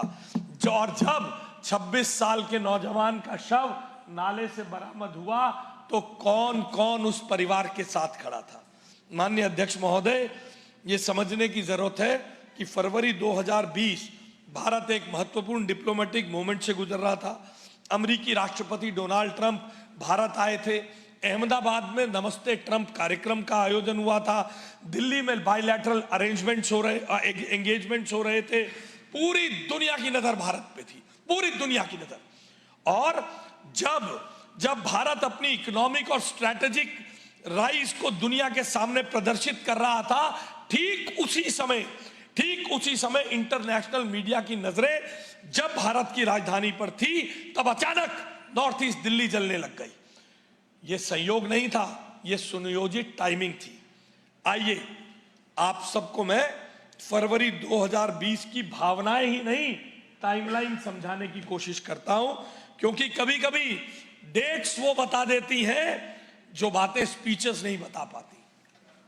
दिसंबर 2019 सीएए के खिलाफ प्रोटेस्ट शुरू हुए। शर्जिल इमाम ने अलग अलग स्थानों पर स्पीचेस दिए। 16 फरवरी 2020 शर्जिल इमाम के स्पीच में चक्का जाम करने की स्ट्रैटेजी आती है, रोड ब्लॉक करने की बात होती है। ऐसे ब्लॉकेज से मूवमेंट प्रभावित हो, इन्वेस्टिगेशन में इसे आगे की मोबिलाइजेशन के लिए महत्वपूर्ण ऑपरेशनल स्टेप के रूप में देखा गया। 28 फरवरी शर्जिल इमाम गिरफ्तार हो जाते हैं, लेकिन मोबिलाइजेशन स्टॉप नहीं होती है। फिर जनवरी और फरवरी आता है। इन्वेस्टिगेशन के अनुसार अलग अलग प्रोटेस्ट नेटवर्क्स के बीच मीटिंग्स और कोऑर्डिनेशन जारी रहती है।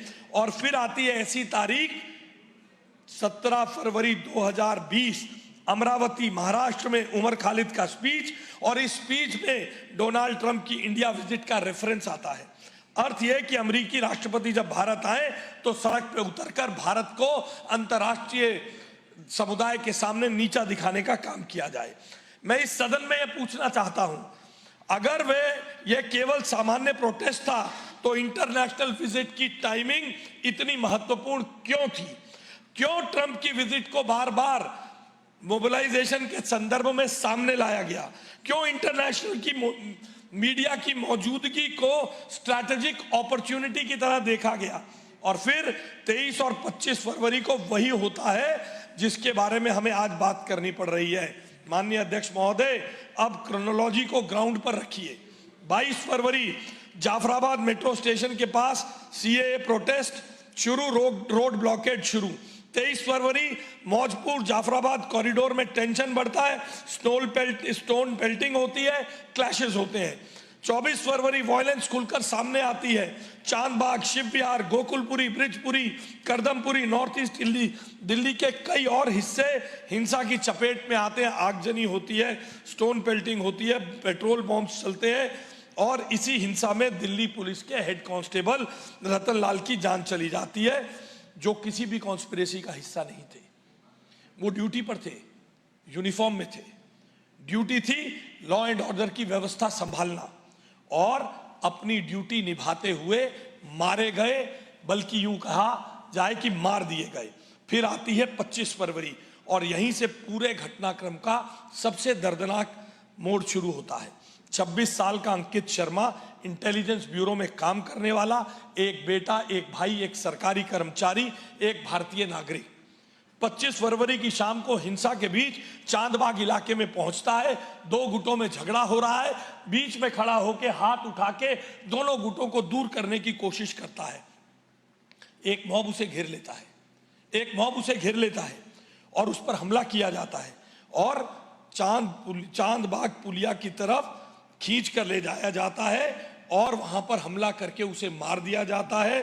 शव नाले से बरामद होता है। कोर्ट के एविडेंस के अनुसार अंकित शर्मा की हत्या 25 फरवरी को हुई और फिर 26 फरवरी को अंकित शर्मा का शव खजूरी खास ड्रेन से बरामद होता है। पोस्टमार्टम में 51 एंटीमॉर्टम इंजरीज, यहां बहुत सारे वकील उपलब्ध हैं। इसका अर्थ इतनी विभिन्नता से बार बार 51 बार चाकू गोद के उसे मारा जाता है जब तक उसकी जान नहीं चली जाती। आदरणीय अध्यक्ष जी, उस समय दिल्ली में सरकार किसकी थी? आपकी। ताहिर हुसैन कौन था? आपका चुना हुआ निगम पार्षद, आपकी टिकट पर चुनकर आया। जब उनके खिलाफ गंभीर आरोप सामने आए तो कहा गया कि उन्हें सस्पेंड कर दिया।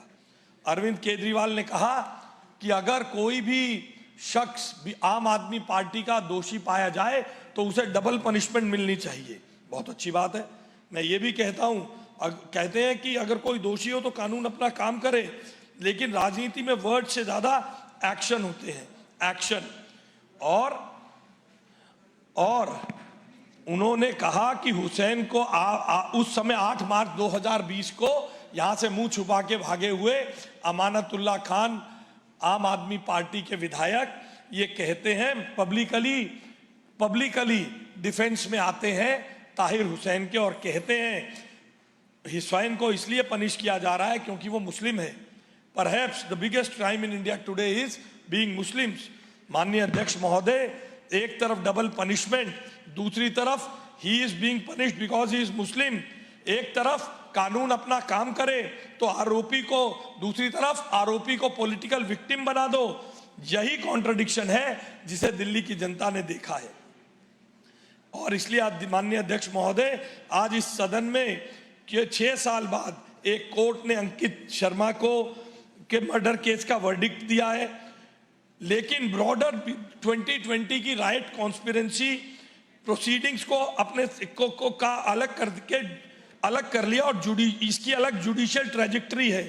इसलिए हमें फैक्ट्स को मिक्स नहीं करना चाहिए।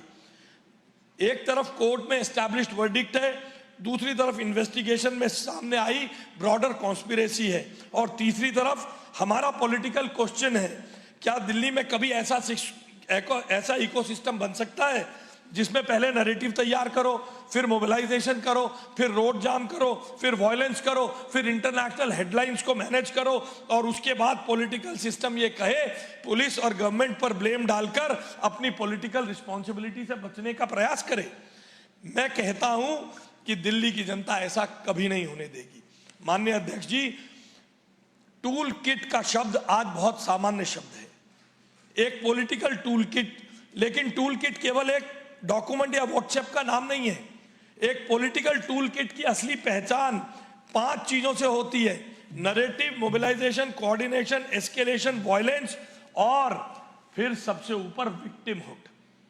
पहले माहौल बनाओ, सड़कें रोक दो, टेंशन बढ़ाओ, वायलेंस होने दो, उसके बाद कानून जवाब दे तो कहो सरकार माइनॉरिटीज के खिलाफ है। और आज इस सदन में मैं एक बात कहना चाहता हूं, देश की इमेज को नुकसान पहुंचाना केवल विदेश में भारत के खिलाफ बोलने से नहीं होता है, केवल भारत में के बाहर जाकर देश के खिलाफ बोलने से देश की छवि को नुकसान नहीं होता है, बल्कि भारत की राजधानी जल उठे, वहां आगजनी हो, हिंसा हो, इससे देश की छवि को नुकसान होता है। भारत के खिलाफ इंटरनेशनल नैरेटिव बनाने के लिए भारत के अंदर क्राइसिस पैदा किया जा सकता है और कभी कभी भारत के लोकतंत्र को कमजोर करने के लिए इस तरह के टूल्स का इस्तेमाल किया जाता है। इसलिए नेशनल सिक्योरिटी का मतलब केवल बॉर्डर पर खड़ा सोल्जर नहीं है। नेशनल सिक्योरिटी का मतलब है दिल्ली की स्ट्रीट्स पर पीस हो। नेशनल सिक्योरिटी का मतलब है सिटीजन्स में ट्रस्ट हो। नेशनल सिक्योरिटी का मतलब है इंडिया की इंटरनेशनल क्रेडिबिलिटी भी है। नेशनल सिक्योरिटी का मतलब है कि कोई भी political network internal fault lines के आधार पर वेपनाइज करके नैरेटिव ना बना सके। दिल्ली की सत्ता किसी टूल किट की होस्टेज नहीं बन सकती अध्यक्ष जी। इसलिए यहां पर यह भी समझने की जरूरत है, इस सदन से मुंह छुपाकर गए हुए लोग किस किस प्रकार की उस समय बातें कह रहे थे। 27 फरवरी 2020 को अमानतुल्लाह खान कहते हैं ताहिर हुसैन बेकसूर है। अमानतुल्लाह खान फिर कहते हैं 7 मार्च को आज ताहिर को इसलिए सजा काट 2020 को कि वो एक मुस्लिम है, इस देश में मुसलमान होना बेगुनाह है। फिर आप MLA Amanatullah defence tainted councillor Tahir Hussain. इस प्रकार से एक नैरेटिव की लड़ाई भारत की संप्रभुता के खिलाफ खड़ी की गई। इस सदन से चुनकर गए हुए हमारे नाम पर राज्यसभा में गए संजय सिंह टेलीविजन पर बैठकर ताहिर हुसैन का बचाव कर रहे थे। उसके अलावा इतने बड़े बड़े नाम हैं। और आदरणीय अध्यक्ष जी, एक सज्जन जो फिल्म स्टार है, आपने कल विष्णु जी ने खड़े होकर कहा था, मैं नाम नहीं लेना चाहता, एक फिल्म स्टार है जो आम आदमी पार्टी के लिए जो मुंह छुपा के यहां से भाग गए। Let this be very clear, Tahir Hussain is a guy that they are trying to blame for the rioting and violence. Many of you also bought that narrative, but ask yourself, would he call police 5 times? Congress के एक सांसद जिन्होंने कल भी इसी तरह की बातें कही, एक बहुत बड़ी पत्रकार, एक बहुत बड़े फिल्म लेखक, आप अगर चाहें तो मैं सबके नाम ले सकता हूं, इस प्रकार का नैरेटिव दिल्ली जलाने वालों के पक्ष में खड़ा किया गया। तब केवल एक अंकित शर्मा की हत्या हो गई, ये बहुत विभिन्न सत्य है, उस परिवार के लिए बहुत दुखदाई है, मगर देश के लिए ये केवल एक हत्या नहीं थी। देश के लिए देश ने एक टूल किट को अनवील होते देखा। देश ने एक ऐसे इकोसिस्टम को, जो ये नाम मैं आपके सामने पढ़ के बता सकता हूं, मेरे पास ऐसे 20 लोग बड़े बड़े लोगों के ट्वीट हैं, 20 बड़े बड़े लोगों के अखबारों में बयान है, जिन्होंने इस हिंसा को जस्टिफाई करते हुए और आरोपी ताहिर हुसैन को बचाने का काम किया। और तथाकथित दिल्ली के मालिक जो ये कहते थे कि मैं दिल्ली का मालिक हूं, वो दो मुंही बातें कर रहे थे। इसलिए अजय महावर जी ने जो ये चर्चा उठाई है दिल्ली के इस पवित्र सदन को, this August house should discuss this, हम लोगों ने जो चर्चा की है, भविष्य में कोई भी टूल किट, भविष्य में कोई भी इकोसिस्टम इस तरह से, हम में से सब लोग लगभग दिल्ली में जन्म लिए हुए लोग हैं, born and brought up in Delhi हैं, हमने कभी ये ऐसा नहीं देखा कि दिल्ली में सुनियोजित दंगे हुए हों, गली मोहल्ले में किसी झगड़े को लेकर 2 गुट बड़े गुट लड़ गए, ऐसा तो बहुत घटना देखी गई। मगर आम आदमी पार्टी के उद्भव के बाद से ही इस प्रकार के सुनियोजित दंगों को दिल्ली ने देखा है। आज जब यहां मोदी जी के मार्गदर्शन में मुख्यमंत्री रेखा गुप्ता जी की सरकार है, हम सबका यह दायित्व है कि भविष्य में ऐसा कोई इकोसिस्टम, भविष्य में ऐसी कोई टूल किट भारत की अंतर्राष्ट्रीय छवि को धूमिल करने के लिए, भारत दिल्ली के आंतरिक सुरक्षा को खराब करने के लिए और दिल्ली के सामाजिक सोशल फैब्रिक को खराब करने के लिए ना हो पाए, ऐसे में हम सबकी जिम्मेदारी है कि मुंह छुपाकर, कि नकली मुद्दों के बीच में मुंह छुपाकर भागे हुए लोगों को we should name them, we should defame them. Delhi की जनता के सामने जाकर इन सब के बारे में बताना चाहिए। जो लोग यहाँ खड़े होकर हमें सुनने की ताब नहीं है वो ये कह रहे थे, उन्होंने परसों भी इस प्रकार का बयान दिया है कि वही लोग ताहिर हुसैन को बचाने के लिए हाई कोर्ट में मुकदमा लड़ने जाएंगे। तो इसलिए दिल्ली की जनता को, दिल्ली के युवा को इस सोशल मीडिया के दौर में हमें जागरूक भी करने का संकल्प लेकर जाना है इस चर्चा के बाद, कि इस प्रकार की किसी भी हिंसा को बढ़ाने वाले तत्वों को हम बेनकाब कर सके। आपने मुझे इस गंभीर मुद्दे पर कहने के लिए समय दिया, मैं आपका बहुत आभार व्यक्त करता हूं। बहुत बहुत धन्यवाद। जय हिंद, जय भारत, जय दिल्ली। साजिश के में लोग शामिल थे, ऐसा बताया गृह मंत्री जी ने। एक SIT का गठन होना चाहिए और जो साजिश में शामिल लोग थे उनके खिलाफ कार्रवाई होनी चाहिए, तभी तो चर्चा का लाभ होगा। नहीं तो चर्चा की और जवाब दिया तो उससे कुछ हासिल होना चाहिए। तो SIT गठित हो, सिफारिश करें आप, और जो लोग उस दंगों में सम्मिलित थे, ये सच है कि बड़ी साजिश थी और देश के सरकार को अस्थिर करने की साजिश थी और आपसे सामने से खराब करने की साजिश थी। तो साजिश करता जितने भी लोग थे उनके नाम सामने आए, उन पर कार्रवाई होनी चाहिए, तभी चर्चा का लाभ होगा। धन्यवाद। ठीक है, अब सदन को अनिश्चित काल तक के लिए स्थगित करने से पहले एक मिनट चर्चा है ये